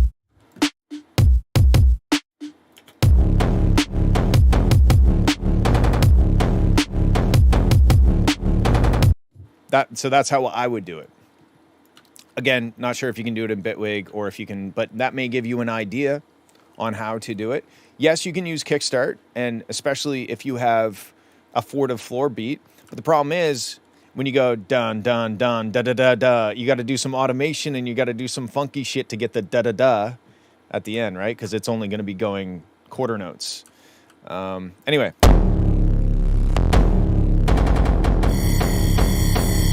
So my notes for this track are, I think I have 3. One is that metal sound, although I understand the point of it, and it's like kind of like an industrial weird noise, it's kind of loud and hard on the ears. So I think you have to be a little bit more conscious of if somebody is cranking this super loud, which is kind of the goal when you make, music like this, you want people to pump it.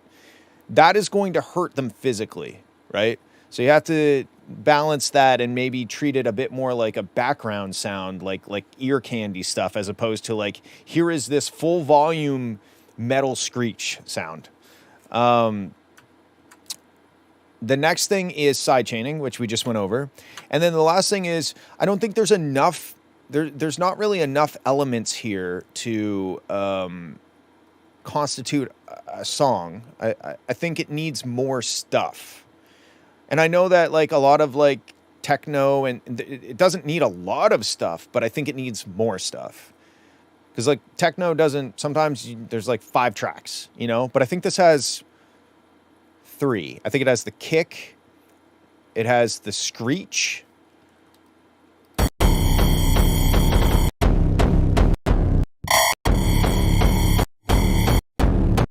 Okay, maybe it has 2 tracks. It has the kick and it has the screech. And yes, there may be layers to the kick and there may be layers to the screech, but as a listener, I only hear all those layers as one thing, right? So you have a kick and you have a screech, and I don't think that 2 tracks, unless it's like some concept piece that's like you're trying to make a statement about society or something, I just think it needs more. It needs more for me to listen to. It needs more context, more. It doesn't really tell much of a story when it's just a kick drum and a screech sound. So yeah, those are my 3 things. I like it. I like the industrial techno vibe that you're going for, but it needs side chaining. That screech sound needs to not make my nose bleed, and it needs at least one other element. Maybe 2, probably 2. And maybe some like weird percussive thing to give it a bit of a groove as well, you know? Anyway, that's what I think. Thank you for setting. Johnny Gamble, the Zone Whip.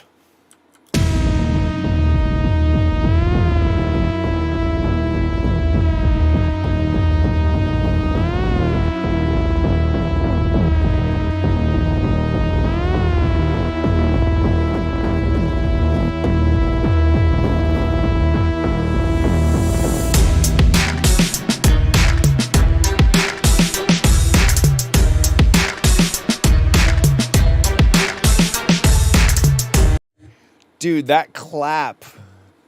I don't know if I can support that clap. I'm going to turn my air conditioning off 1 sec. I'll keep playing.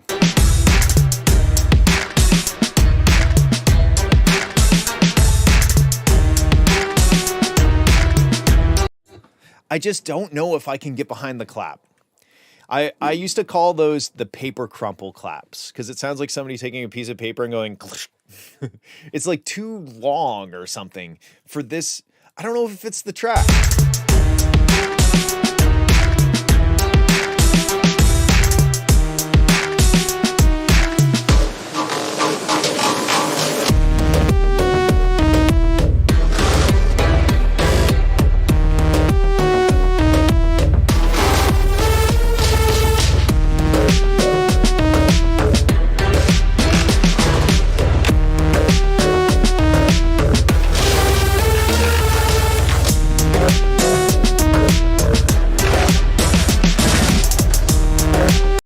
I think the reason why the clap sounds familiar is because it was used in a lot of like 90s, early 2000s, late 90s, early 2000s R&B stuff.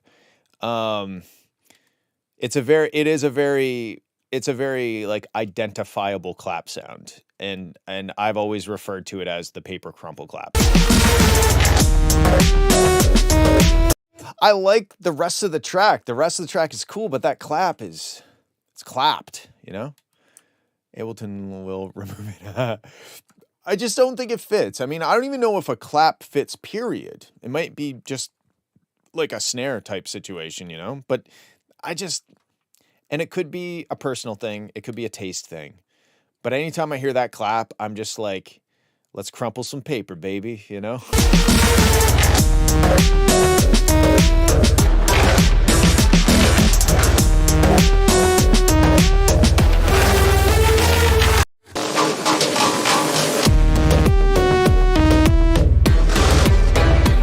I really like when it drops initially, and then when I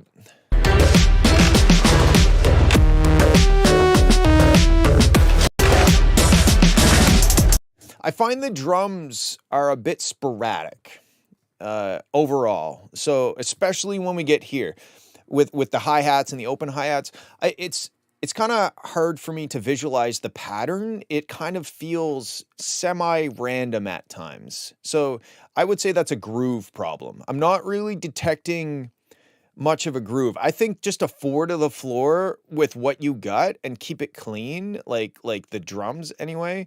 And I don't mean clean like no distortion. I just mean like not so complicated. Like I feel like a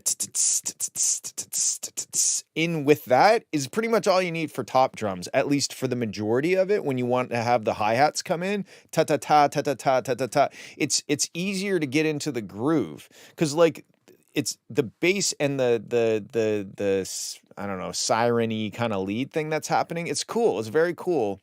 but the drums just kind of sound like they think they're in a early 2000s R&B track. And it's not just the clap. I think it's like the just like the kind of like the woo-woo complications of it. I think it needs to be a bit more blunt and simple and like grinding and I don't know, other adjectives that describe the way that I feel.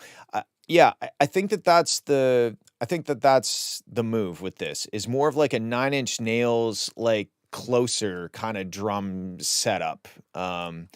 I send you some demo in Discord. Can you also check it, please? I'm all full for today. I'm running out of time, so I will. I'll check it. Just send something in next week, and we'll listen to it.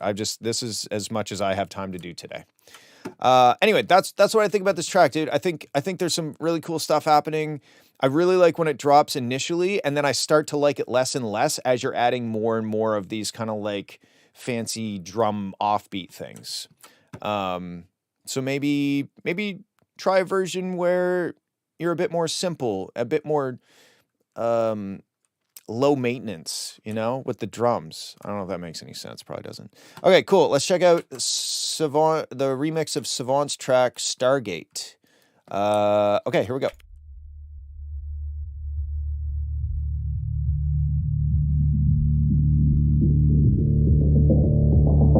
So first of all, 10 seconds of low pass, I think, is a bit egregious. I'm not really sure that that's the move to hit us with 10 seconds of stuff we can barely hear, but let's keep going.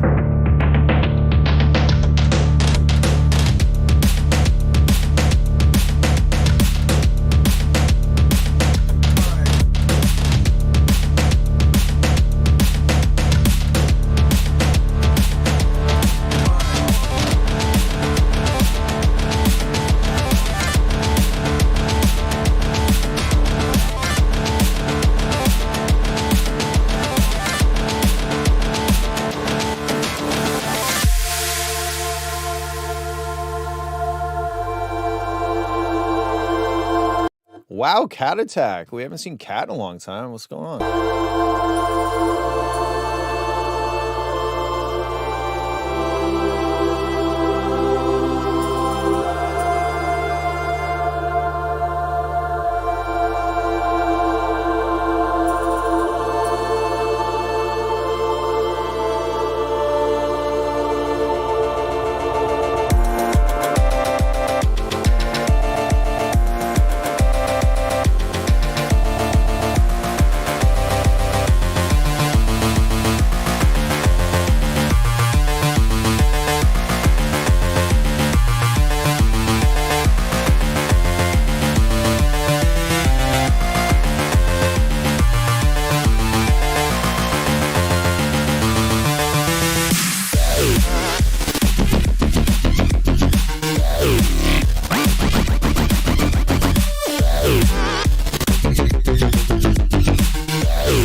Okay, so this part's sick. The part that I didn't like was this. I think it went way too long, and I wasn't sure if we were in the drop or not.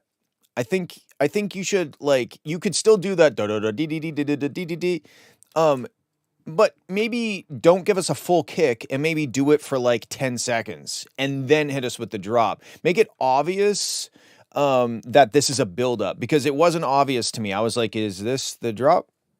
Because it's not that droppy. It just kind of like, it's a little thumpy. But so I think like, I like even condensing this other breakdown section and maybe incorporating, you could, you know, like say this is the da da da dee dee dee da da da da part. You can maybe incorporate it into this a little bit, like maybe halfway through, and then you get half of it and it fades into that, and then we get the drop instead, you know?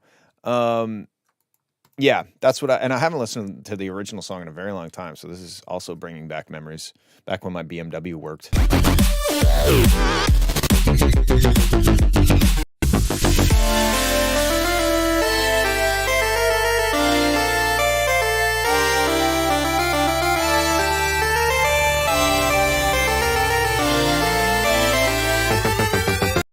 The melody in this section, I don't think this is from the original. I think this is your doing. The melody just kind of seems like la la la la la. Here's some notes that are in the right key. Like I didn't really detect a motif or like a you know, a theme. It just kind of was like, here's some notes, you know. It is the original. Wow, okay. Did he put this? Did you get the stems for this, or how did that work? Interesting. Well, I don't like the melody of the original then.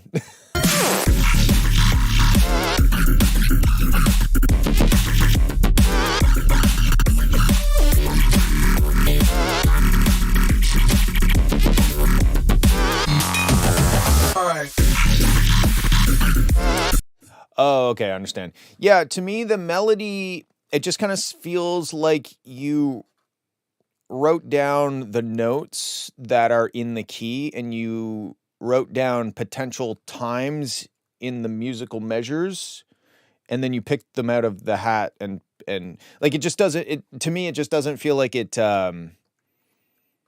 I couldn't really relate to it in any sort. It didn't make me feel a certain way, I guess, if that makes sense. The chords and stuff were cool, but the melody just kind of seemed a bit random. When it gets to this drop, the drop's very cool, but like you can hear how scooped it is for some reason. And you can hear how like your sub bass is just so much louder than your mid range in this section. It feels very scooped. So I'd probably like a bit of scoop is fine. A bit of sub being louder than everything else is fine, but I think you've gone a bit too far in both of those things. So now the sub is like quite a bit louder than the mid range. So I'd probably adjust that. All right.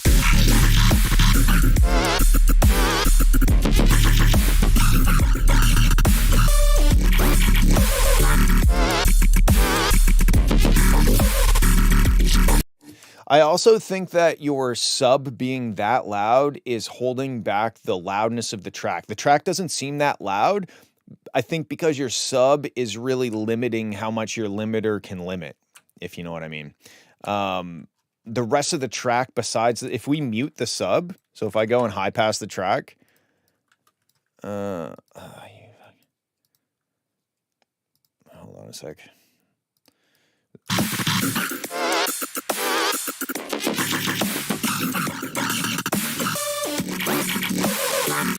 We're at like I would say minus 10, minus 11.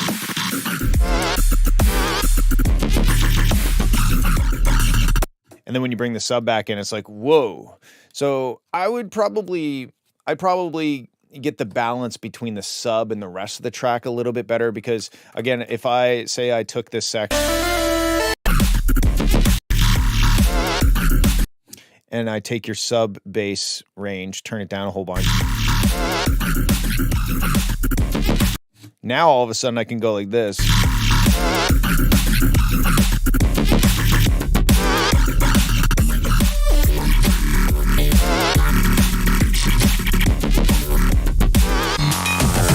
All right.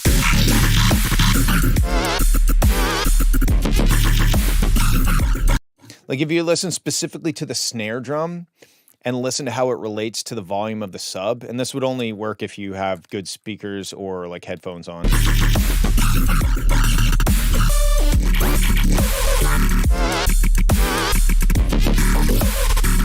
Do you hear how the snare is like, it's just kind of like there, but the sub is like all the way as loud as can be? So I'd look into that, but very cool. Thank you for taking me down memory lane again. All right, let's check out Aiden Dodge, Miami Daydreams.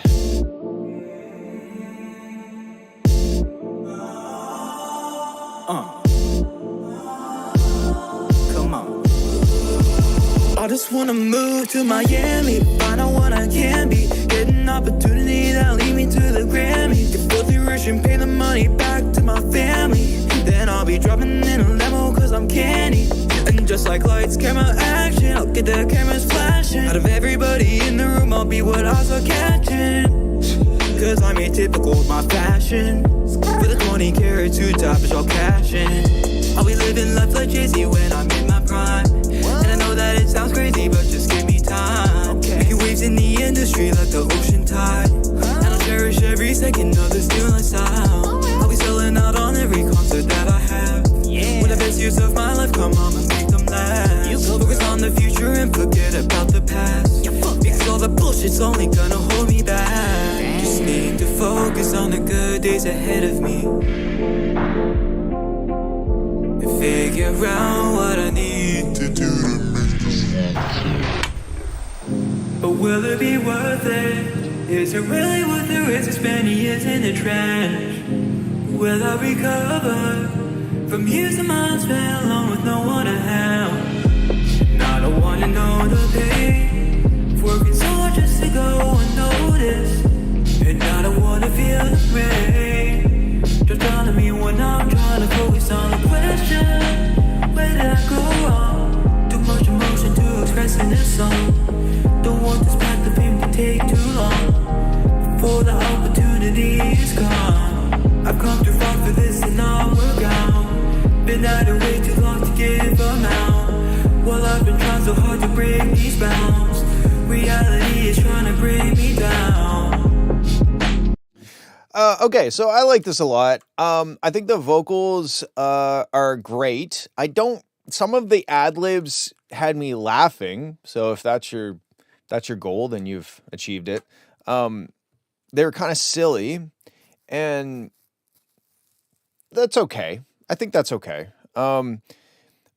I think so, like, you're always going between these two notes, right? I know that you like change the key halfway through the song or whatever, but let's see what the notes are. When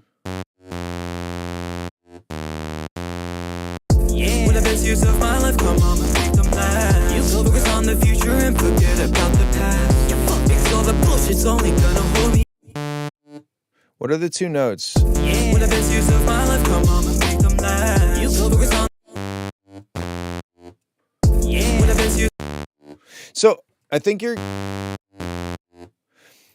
I'm having a brain fart. When the best years of my life come on. When the best years of my life come on and make them last. The reason why I'm having a brain fart is because my brain wants you to go to the fucking root note at some point, but it never does. It never does. It always goes between those two notes, and it's like building tension. And the tension never gets relieved. But yeah, I'm having a hard time with determining the notes because my brain is like trying to figure out where the root note is. Hold on a sec. I'm just gonna like low pass the whole song. Oh, I can just do it this way. Duh. And then play my little synthesizers. Go away. Duh, duh. Okay, I got it. So it's A sharp, A, I think.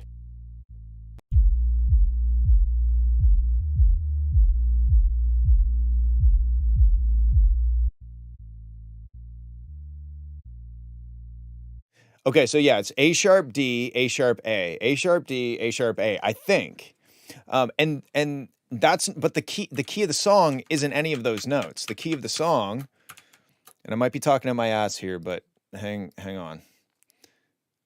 So it's going, oh, sorry.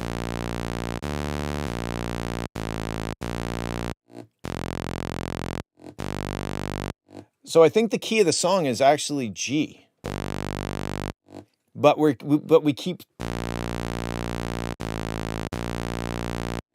never go. Like, we never land. I think I was waiting for like the chorus to happen, and I was like waiting for that relief of like the root note. You know what I mean?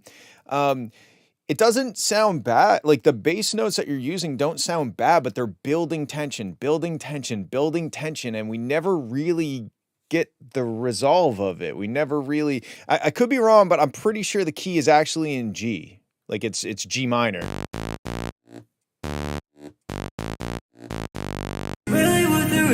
Well, not there because you changed the key, but yeah, let's.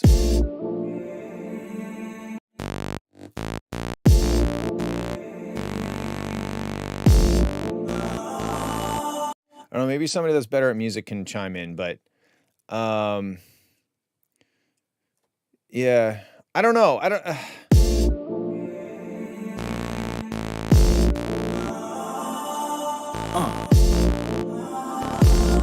Come on. Oh, maybe it's in D.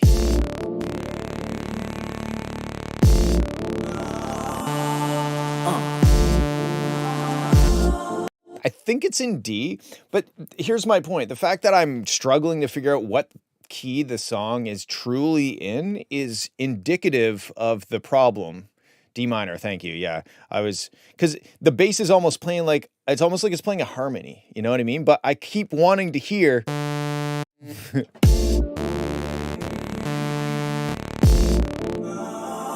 So I don't know if you could try, like when you go to do, well, the problem is that we didn't really get a chorus necessarily, not like a full-on chorus. It's kind of an interesting piece. Like it's not a typical pop song because instead of getting a chorus, we got a breakdown and then it changed key and did kind of the same thing again.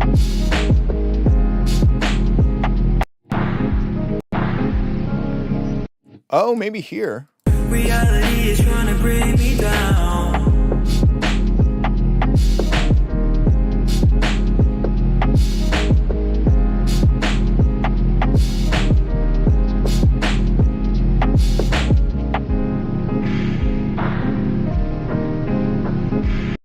I think that's the root note there, but it's so low that it's inaudible. So I guess my overall thoughts on it. By the way, try putting In Your Arm next to the song on the playlist. Play In Your Arms. I don't know where that file is, but I believe you that it leads into it. Okay, so what I think is at least try giving us the resolve to the root note, which I believe is D for the first half of it. The next thing is the ad-libs. Some of them are just, I don't know. They're silly. And the track is kind of, the track doesn't feel silly to me. So they seem some of them seem a little out of place. Making waves in the industry like the ocean tide. And I'll cherish every second of this new sound. I'll be selling out on every concert that I have. When I best use of that one, yeah, I could go without hearing that. The other ones are like kind of silly, but like not that silly, so they kind of fit. But that, yeah, is just, yeah, yeah. That's what I would say. Those two things. Okay, cool. Let's check out this one. I don't even know what I just clicked or how I did it, but I did it. This one's called 31 First Pass.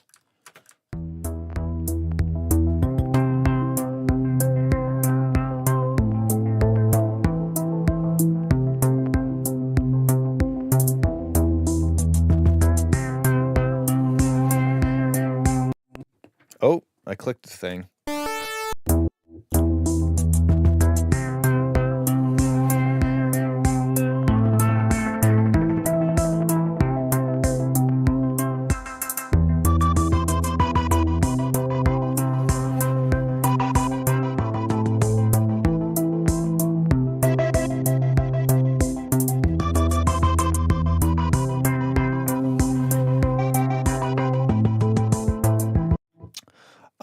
Hello, like a Nick. If I send you a beat and a song, could you make my beat sound more like that song? Absolutely not. Sorry.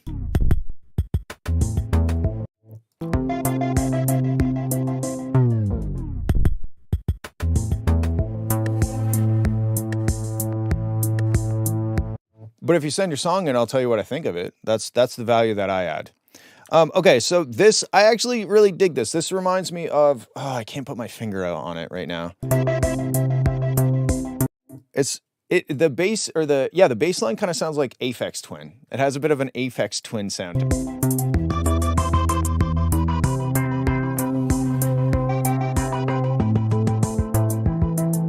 This sounds like something that may have been made on hardware. Like that's what I dig about it. But also when it gets to this section, this like little break thing here, it kind of implies that something big is going to happen, or like there's going to be a change. But we kind of just get the same thing. So it kind of feels like a bit of a bait and switch. Like you're like, "Oh, we're about to get something cool." But instead we just get kind of the same. It might be different, but like for all intents and purposes it feels the same.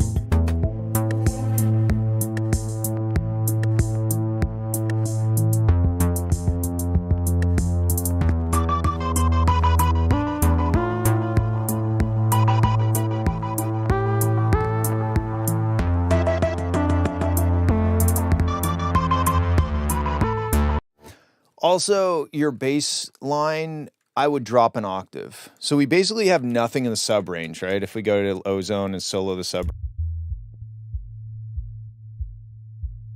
where we should have like, where's a fucking, yeah, we should have that.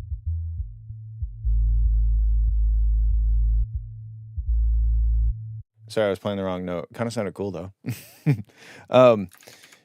Yeah, I think dropping your bass an octave is going to do wonders for this track because it almost sounds like there is no bass.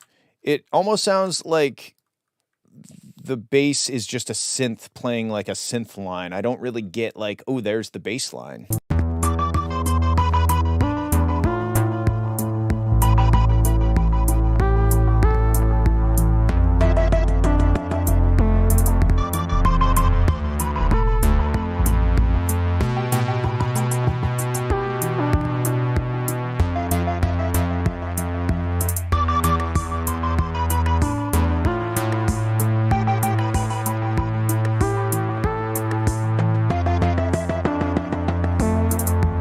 Are you talking about the kick drum that has like the very sharp short transient? I think that's probably what you're referring to is like this, the kick drum right here.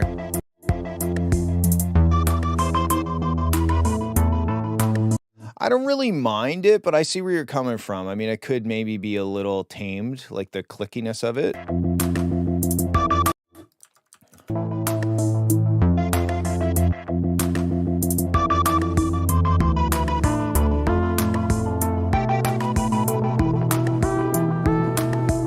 So at some point, I'd also bring in 16th notes in the hi-hats to make like certain sections feel like they have a different vibe or more like pick up the pace a little bit. So I think the two things that you could do is drop the bass an octave, and you could even maybe you leave the bass up an octave, and then when it gets to this section, and then you finally give us that low octave, and like, yes, finally we get the bass. And then the other thing is adding 16th notes. So at certain sections would give you another lever to pull to be like, oh, now this section's going to be a little bit different, or this section's going to pick it up, you know? Because the track, I really do dig the track. It does remind me of Aphex Twin. I do dig it, but it gets boring. It gets stagnant. It doesn't feel like it's going anywhere, right? Because we just keep getting so during certain sections that you want to, this section should feel a bit like it's been lifted up. Add in like that's a pretty easy way to do it, and then also drop the bass an octave.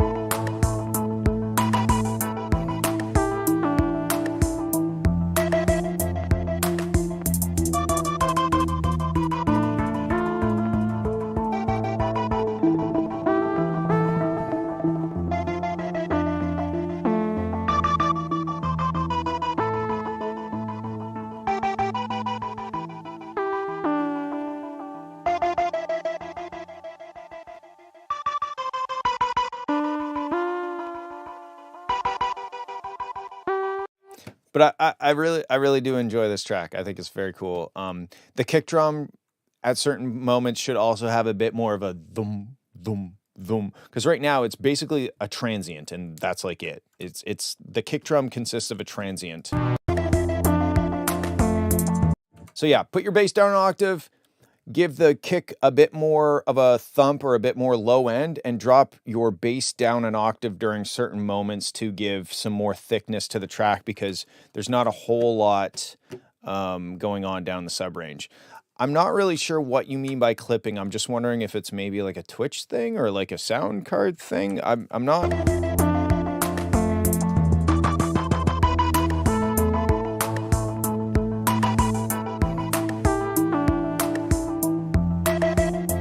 The only like thing that sounds like clipping to me is like that kick drum being so sharp and short. But anyway, that's what I think. Okay, this one's called Sparkle. Sparkle, mastered.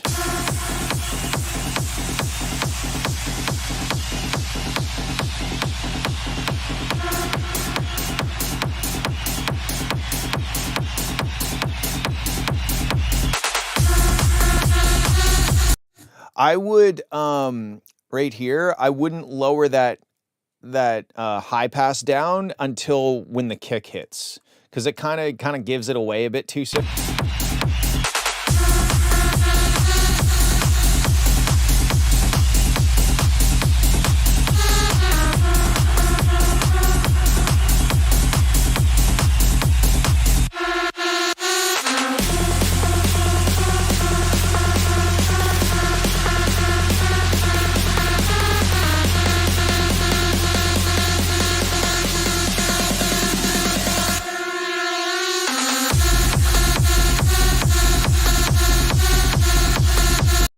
Okay, so I like where this is going, but that synth gets a bit on my nerves a little bit. It's so detuned.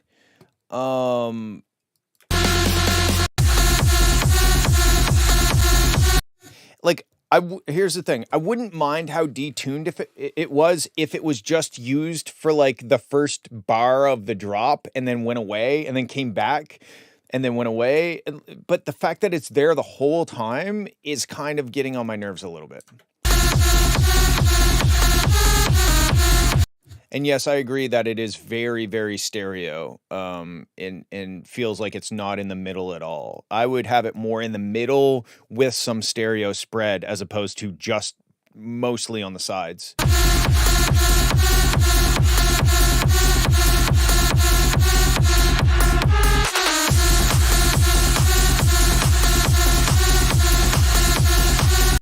Yeah, but that sound would be sick if it was like, you know,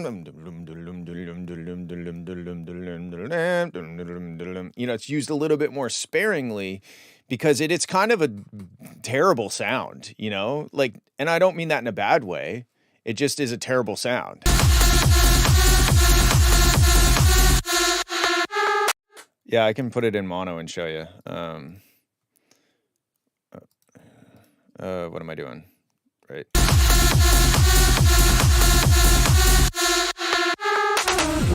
It doesn't really cancel out like crazy bad in mono, but it's just strange that like the main sound isn't like in the middle of the track. That doesn't mean it has to be mono, but it needs to feel like when I'm listening, it's there and not like there's like two of them on either side of me.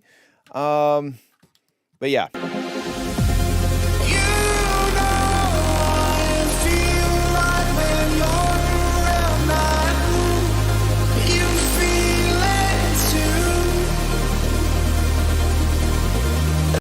Okay, so here's another thing. All of a sudden we have a big melodic part with vocals. This should come before the drop, I think. I don't think we should have like the chunk of the song happen and then all of a sudden like, oh my god, there's vocals in this track. Like that's a bit I don't know which sounds better. I don't watch my streams. Yeah, let's see where this would go. What is a disperser? I've never heard that before.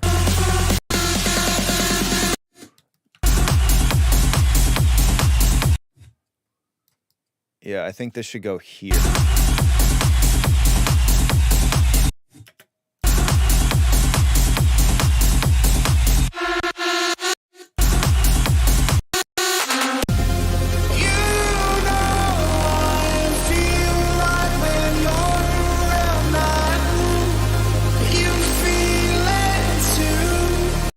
That to me is a better arrangement, especially if you could sneak in a little bit of the vocals before this happens. From what I know, it's a series of all-pass filters. Great. I've always wanted a series of all-pass filters. Take my money. Yeah, this is a better arrangement, I think. And if you could sneak in little clips creatively of the vocals before it, that would be even better. But if you have your track...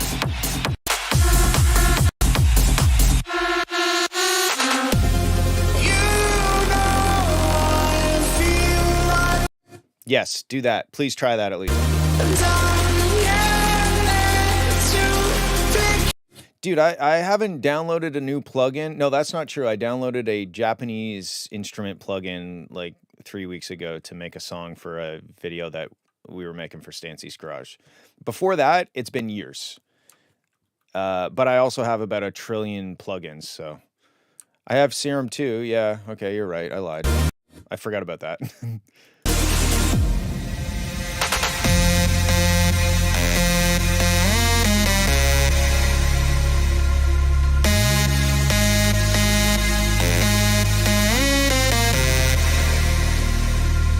Okay, yes, I'm notoriously dishonest.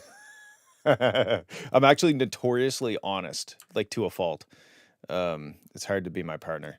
So this sound is way better.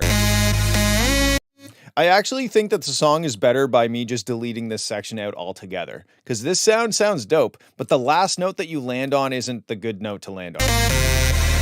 Na na na na na na, whatever that note is. It shouldn't. It's that note that you play is too low. Fuck, I'd have to play it. Anyway, this is a way better sound. This track that I've just created out of your track is, I think it's a stronger track without that other section.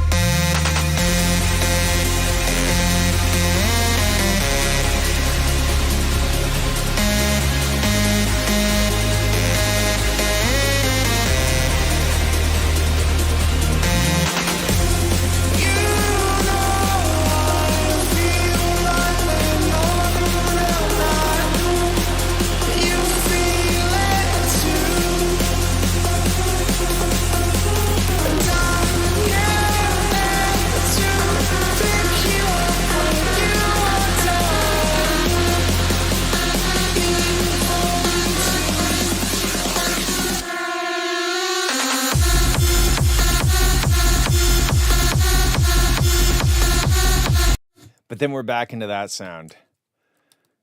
Yeah, the drops, yeah.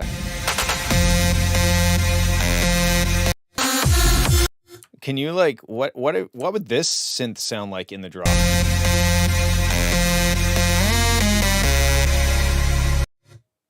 I don't know. But yeah, I think it's kind of I don't even know if it's subjective. I think it may be objectively too detuned to be used that often. You can use just disgustingly detuned sounds if you use it sparingly as like an accent, like, whoa, that was fucking detuned. But to use it constantly throughout the entire drop and have it super detuned, it's just like, oof, like, somebody grab that unison knob, please. Anyway, that's what I think. I think bringing the vocals in before, I do think that this build up before the drop is maybe a bit too long, but coming in with the vocals right here, I think is the move.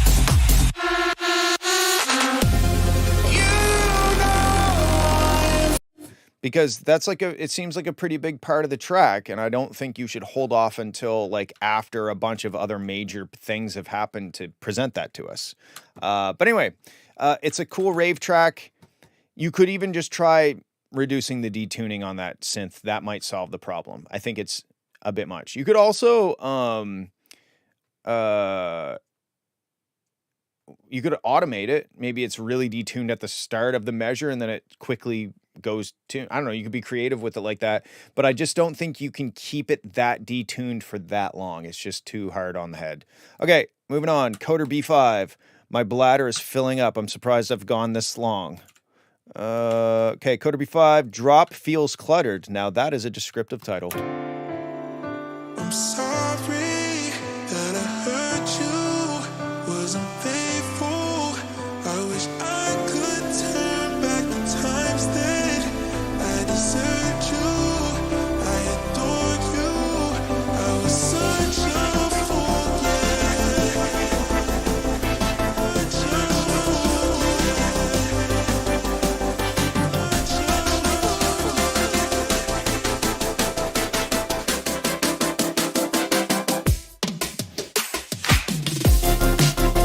Okay, this drum fill is too quiet, I think. It's almost like, kind of sounds like, no problem, dude. It kind of sounds like I have water in my ears or something.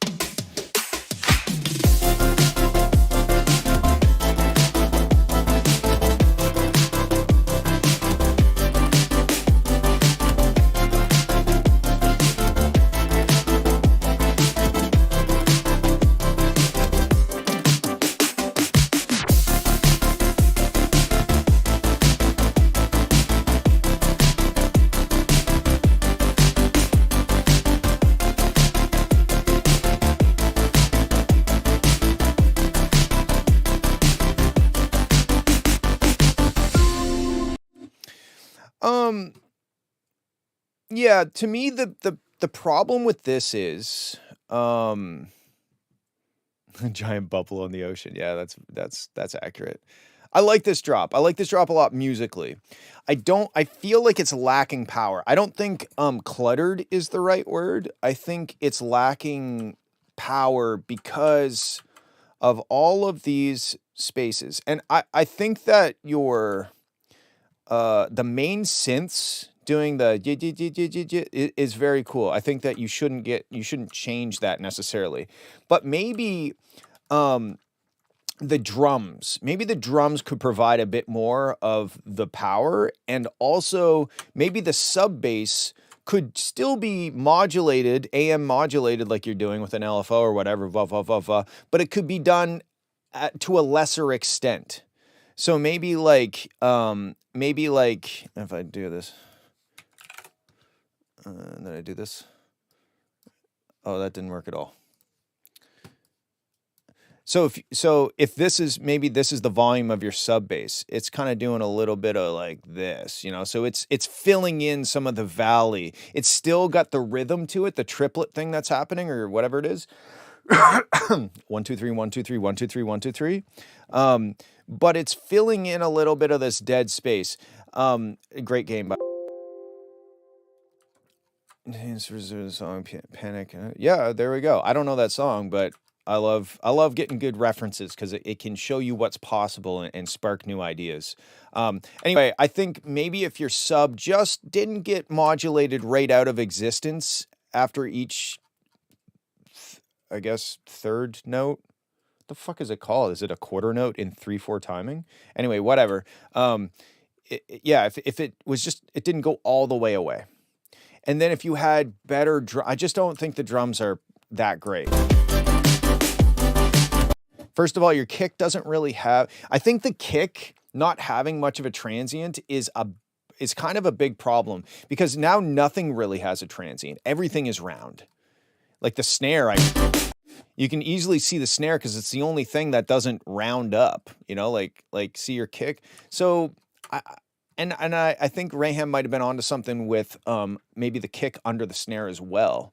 But I think the kick just doesn't have enough of a snap to it, or enough like attack. It's too womp, womp, womp. And then the synth is womp, womp, womp, womp, womp, womp, womp. And then everything is just womp, womp, womp, womp, womp, womp, womp. So I think a better kick. I don't love the snare. It's not like the worst. No, the snare is probably good. I think the snare with the kick under it would probably be good. But I think that's the biggest problem is just how everything is so round and there's not much of like a transient going on. sorry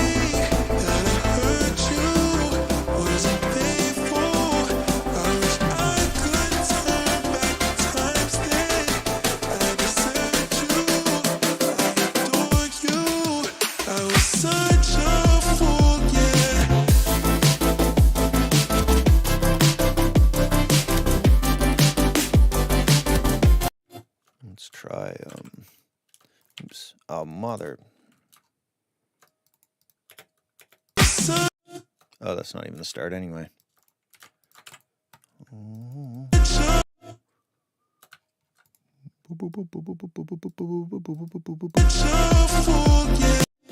What's the temp? 110.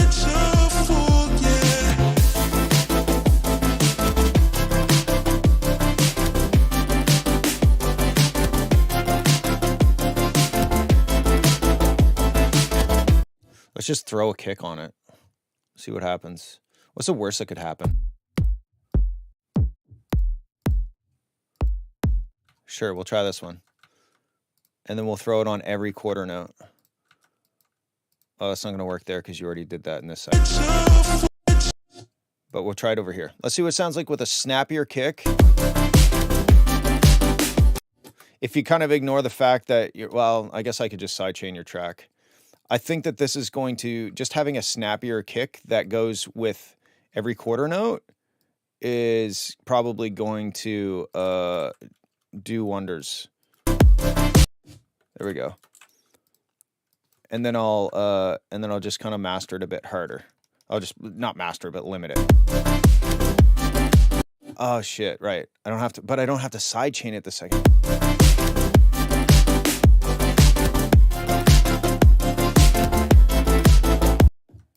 It's not going to be perfect, okay? But it's hopefully going to demonstrate my point a little bit. Why am I doing this in this manner? I don't know. Do you ever like start doing a process and it's not efficient? It would be more efficient to stop doing that process and do a different process, but then you just keep doing the same process because you don't want to stop doing the process that you're doing. Me too. Okay, let me...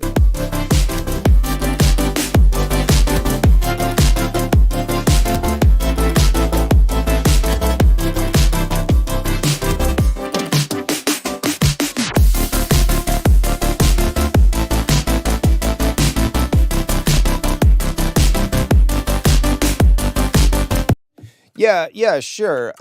I just think that the drop isn't cluttered to me. The drop just, it lacks definition that you would get from like a snappier kick, maybe more aggressive side chaining, maybe a different snare or clap or something that's a bit more modern.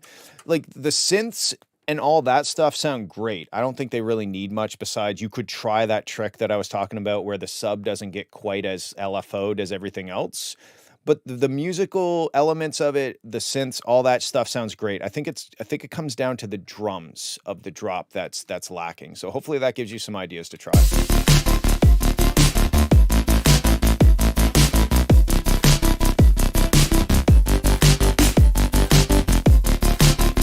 Yeah, all the other stuff is dope though. It's really cool. I like this track a lot. I think the drums could just be more betterer. Okay, CAD. Oh, this is the last track, which is good because I'm going to piss myself. This one's called Kick. Speaking of kicks.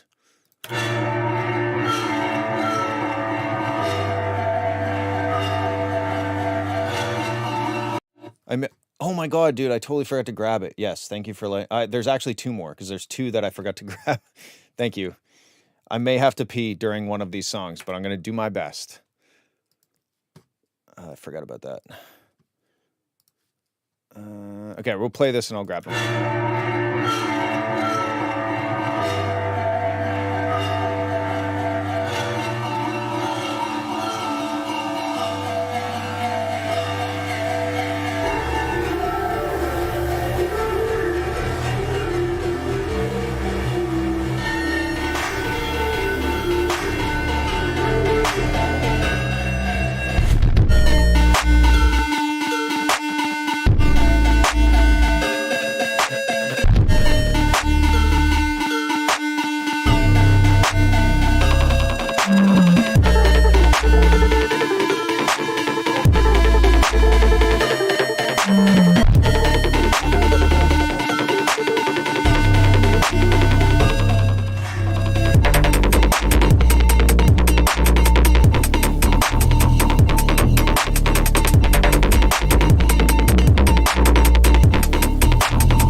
This sounds to me like, you know how car guys do car edits with their cars?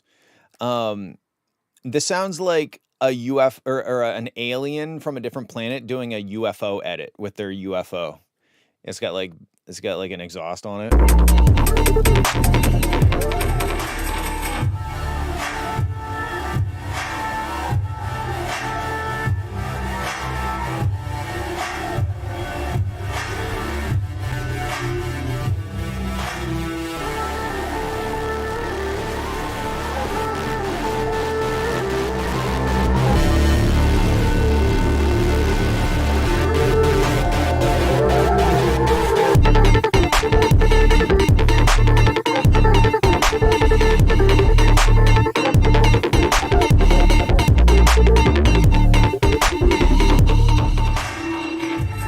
So I don't think the kick is right though. It's so nice and gentle. It's like, it's like, hey, I'm a kick. What's up, guys? I'm a kick. You know, it's like.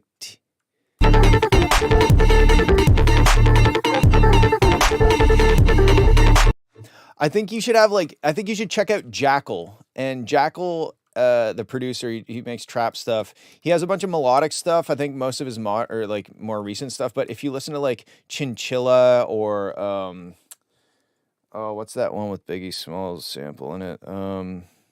Anyway, it's more of like a it's like a disgusting sounding kick drum. I think that would fit this style better than the little yo kick. I don't know.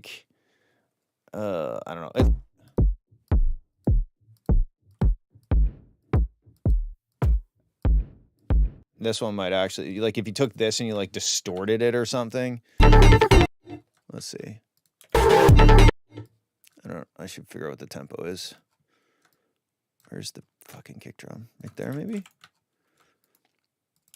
How much you want to bet? It's 150. I'm probably wrong.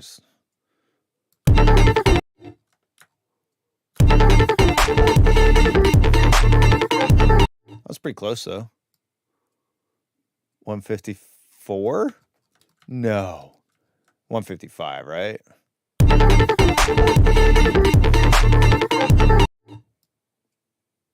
Yes. Okay, 155. All right, so, yeah. Let's, I'm just going to have to do a dirty side chain, whatever. And then we take this and I don't know, just like fucking... No, I always click that by accident. Too quick off the draw. Wave shaper. Here we go. So like a kick like this.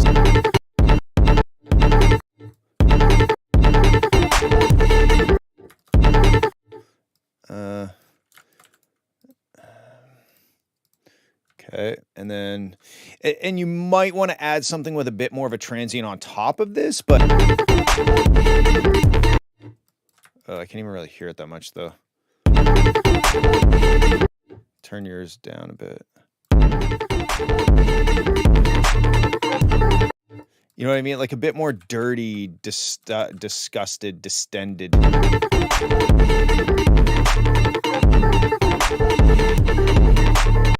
Oh, I fucked that up, but...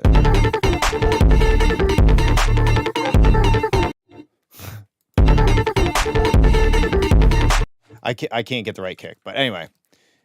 Yes, we have been going almost 3 hours. Wow.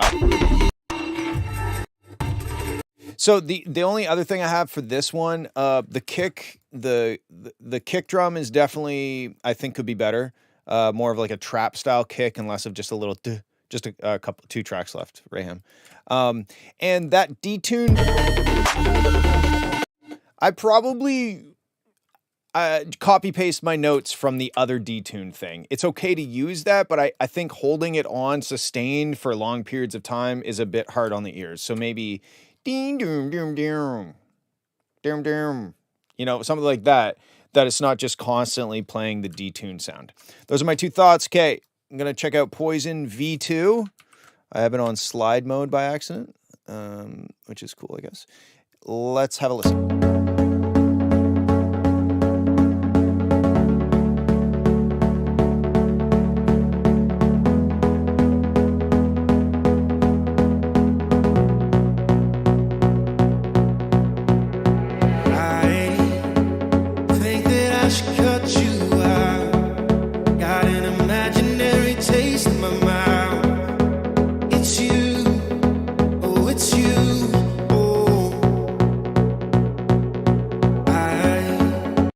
Okay, at this point, we should have like maybe some top drums or like a clap or a hi-hat, some sort of rhythmic thing. There was one phrase in here that the timing felt off, but I don't think it was. I think it's because you're doing the dotted eighth note thing, which is cool, but it gets a bit complicated to find the downbeat when it's doing a dotted eighth note and the vocal did a little bit of a spicy rhythm thing.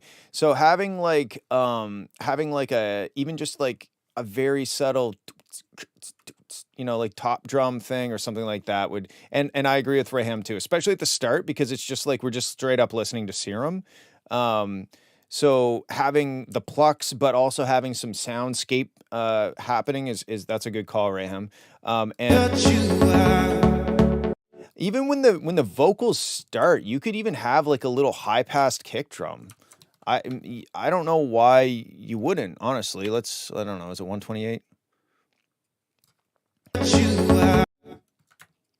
Dirty Duck. No, it isn't. 120.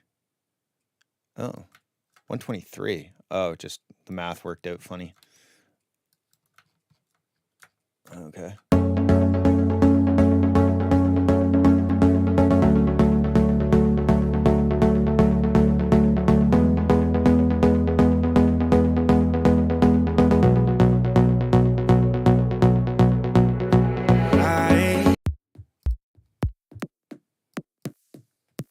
Sure. Let's try this.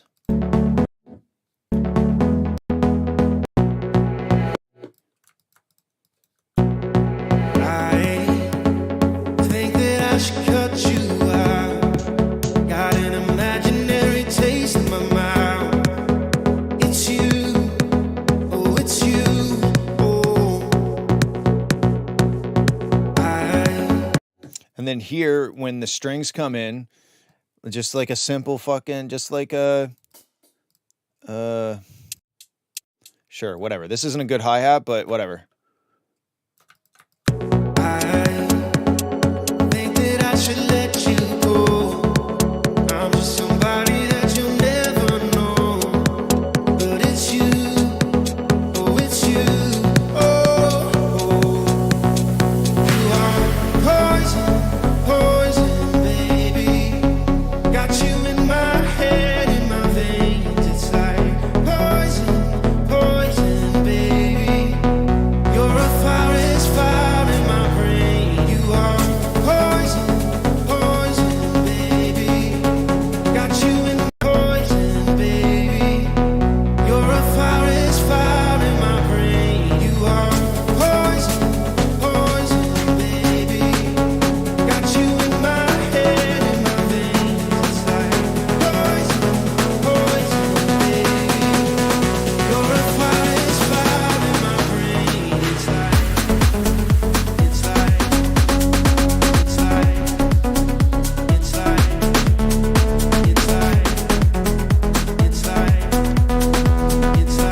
you're a forest fire. Sorry, I was trying to do a build up with the snares, but I was a bit late. Anyway, yeah, I think like melodically, the vocals, all the chords, they're all good, but to me, it's very demo. It's just like, here's some chords, here's the vocals, enjoy. And I did enjoy, but like, yeah, I agree with what Raham's saying. Atmosphere, automating that, automating the synth, even if it's very subtle, little opening and closing of the filter, maybe bring in some delay and stuff. And then bring in drums sooner. Like synth and vocals, you can't carry the song for like a minute with synth and vocals.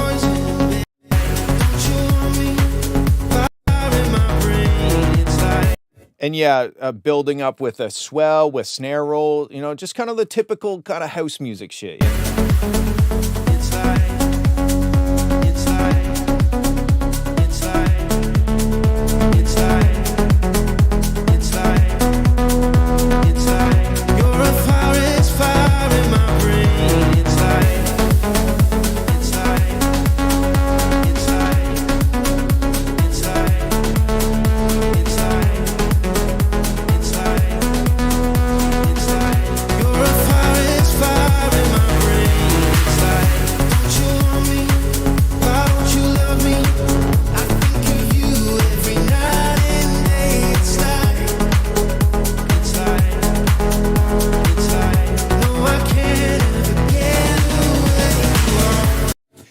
Yeah, yeah, like minimalistic doesn't necessarily mean no elements, you know. Minimalistic is kind of a style, not necessarily a definition of how many elements. You could have 1,000 atmospheric elements coming and going and could still feel minimalistic.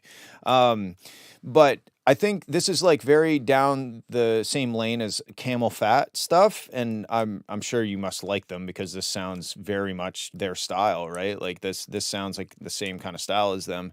So listening to you know, some camel fat and picking up on some techniques that they do, get some inspiration from them would be a good reference. 'Cause it's you, oh it's you, oh.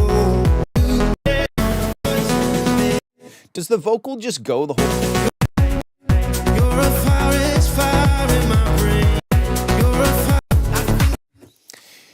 I'm not sure if this is a problem or not, but the vocal just goes the whole time. And it's hard to kind of pick out moments where the vocal is like doing something special. It all sounds good. It all sounds great. It's just like I didn't hear any section where, unless maybe at the start of the drum. Oh, you are poison, fire in my brain. You are poison. You're a fire in my brain. It's like, it's like, it's like, it's like, it's like, it's like. Maybe the it's like you could do half as often or something. I'm just trying to create a bit of like, or I'm trying to suggest creating a bit of dynamics in terms of when, if you kind of had a heat map of the track of when the vocals were there, I feel like after that first section of the plucks, the rest of the track is filled with vocals, right? And that I'm not necessarily saying that's a bad thing, but it kind of makes the vocals not feel maybe as special because they're there the whole time. We don't have a chance to miss them. We kind of do at the start of this drop, but I would maybe pull them back even further and focus more on the sound design of the drop. And you could maybe reference lead or stabs. Yeah, you could do that. You honestly, with this style of track, as long as it sounds good and the groove is good, you don't need a whole lot, but you do need a bit more than this. And what you have needs to be automated a little bit. There needs to be some movement and life in it. You know what I mean? Like either opening the filter up as it's getting close to every other measure or something, or that sort of shit. You know, maybe a drum fill and now you bring in a shaker that wasn't there before. It just needs a little, it needs a little bit more life in it. The bones are there. And everything that's there sounds good. It just needs more ear candy, and maybe think about being a bit more strategic with where the vocals are and where they aren't. Because we don't, like I said, I think the biggest way to boil it down is we don't get a chance to miss the vocals because they're there basically the whole time. So give us a chance to focus in on how good the groove is. And then when we get the vocals back, we're like, oh yeah, the vocals are back. You know, we don't really get that moment. We don't get the moment where maybe it builds up. Boom, the drums drop out. Maybe the plucks, the dotted eighth note plucks go away, and it's more of just a pad, and the vocals are there. Now it's like, oh my God, these are amazing vocals. And then you build this back up, and then we get back into the groove again. It's creating moments like that is, I think, what you should try to achieve with this. But it's really good, honestly, dude. Like it sounds good. It just needs more. Okay, now the actual last one of the day.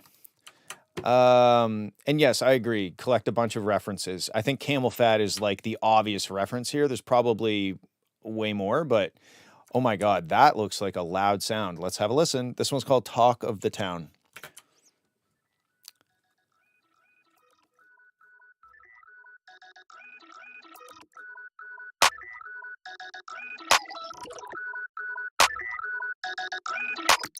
You're the talk of the town. You look just like me. There's nothing so special. Why is my... Okay, this is super cool, but I understand like the weird kind of cell phone sound.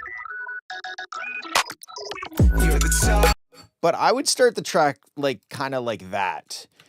Most people are gonna be like, where did my, like, imagine this came on at a party and a playlist, People are like, where'd the music go? Did somebody turn the music off? So I'm not a big fan of like big long fade-ins. I think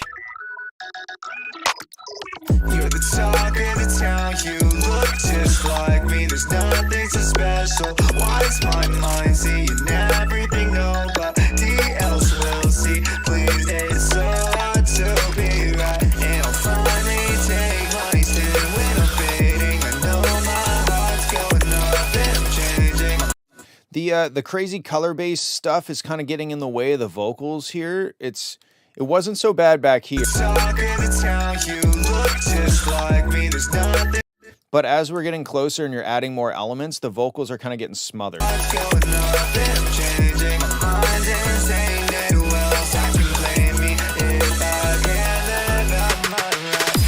Talk of the town, you look just like me. There's nothing too special. Why is my mind seeing everything nobody else will see? Please, it's so hard to be right. And I'll finally take And then especially here. So I like the track. The track is pretty cool. Like I dig it. The vocals, I like the vocals too. But the way that you have incorporated the vocals in with the music, they feel like you made the track and then you took the vocals and you copied and pasted them a bunch of times under the track. The vocals don't necessarily sound written for the track. And the track doesn't necessarily sound written for the vocals. And that doesn't mean it's not in the right key or doesn't work melodically. It does. I just mean the production of it. Like, you kind of have to balance people's attention. Am I going to pay attention to the crazy sounds that are happening, or am I going to pay attention to the vocals? Like, it's kind of one or the other. And you can get away with a little bit of overlap, but here, the vocals just keep, like, I think they're just repeated. I'd probably like lose the vocals for this, but I'm also a little confused as to like, is this a buildup or is this the full drop right here? Let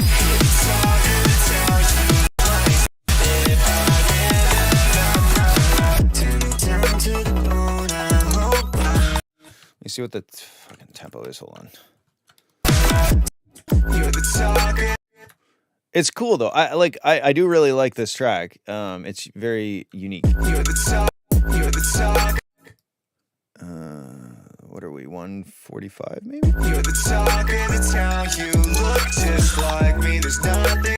Nope. Oh, I went past it. 142.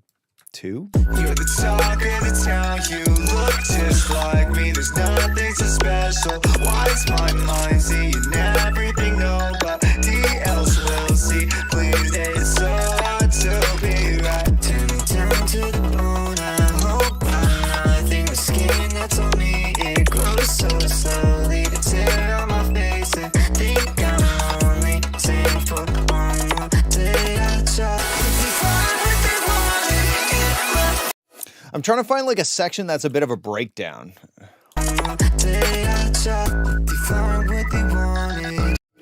Maybe this goes here. It's so hard to be right. Define what they wanted in my body. I'm taking it apart, everything honest. I'm down to the bone. I hope I'm nothing. The skin that's on me, it grows so slow. You're the talk of the Like that could be a build-up section. I feel like the arrangement is the challenge here.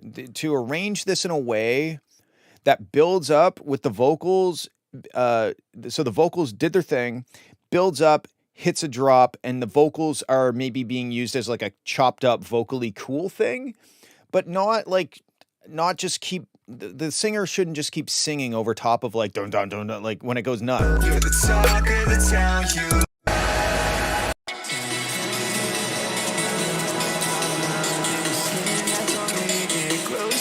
slowly, the tear on my face, and think I'm only staying for one more day. I try to break myself, I think I'm honest, taking your hope I call you, hope I'm falling, hope I'm falling.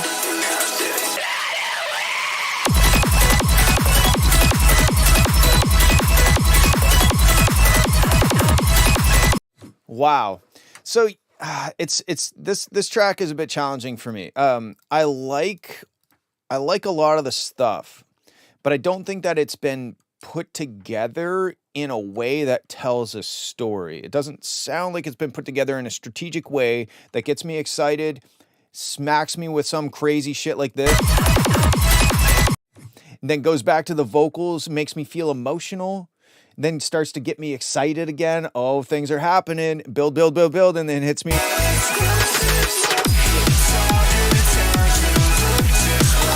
It just kind of all of the sections kind of feel like they're just there. They don't necessarily like build into each other that well. But all of the sounds that are there are cool.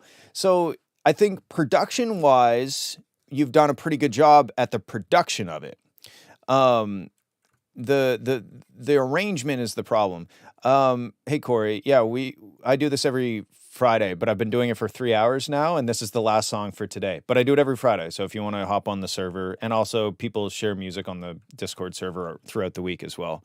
But I do the stream once a week.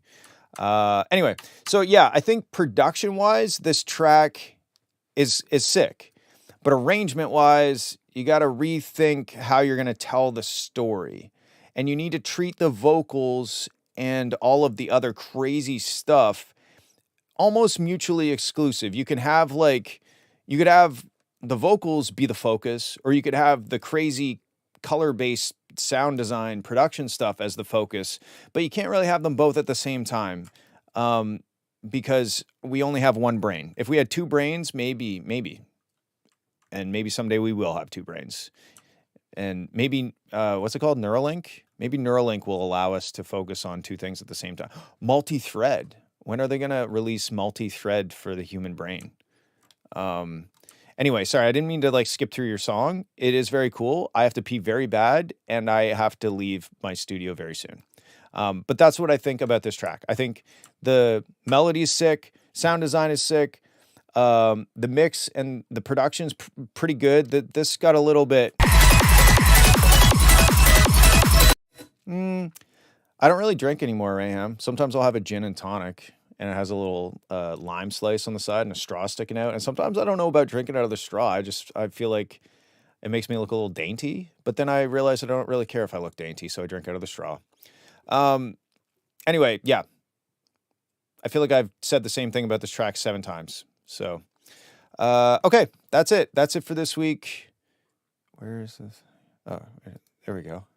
I clicked the right button. Thank you guys for hanging out with me. This was a long one. I love you all. I hope you have a good weekend, and I will see you next week. Okay, bye. I gotta pee so bad.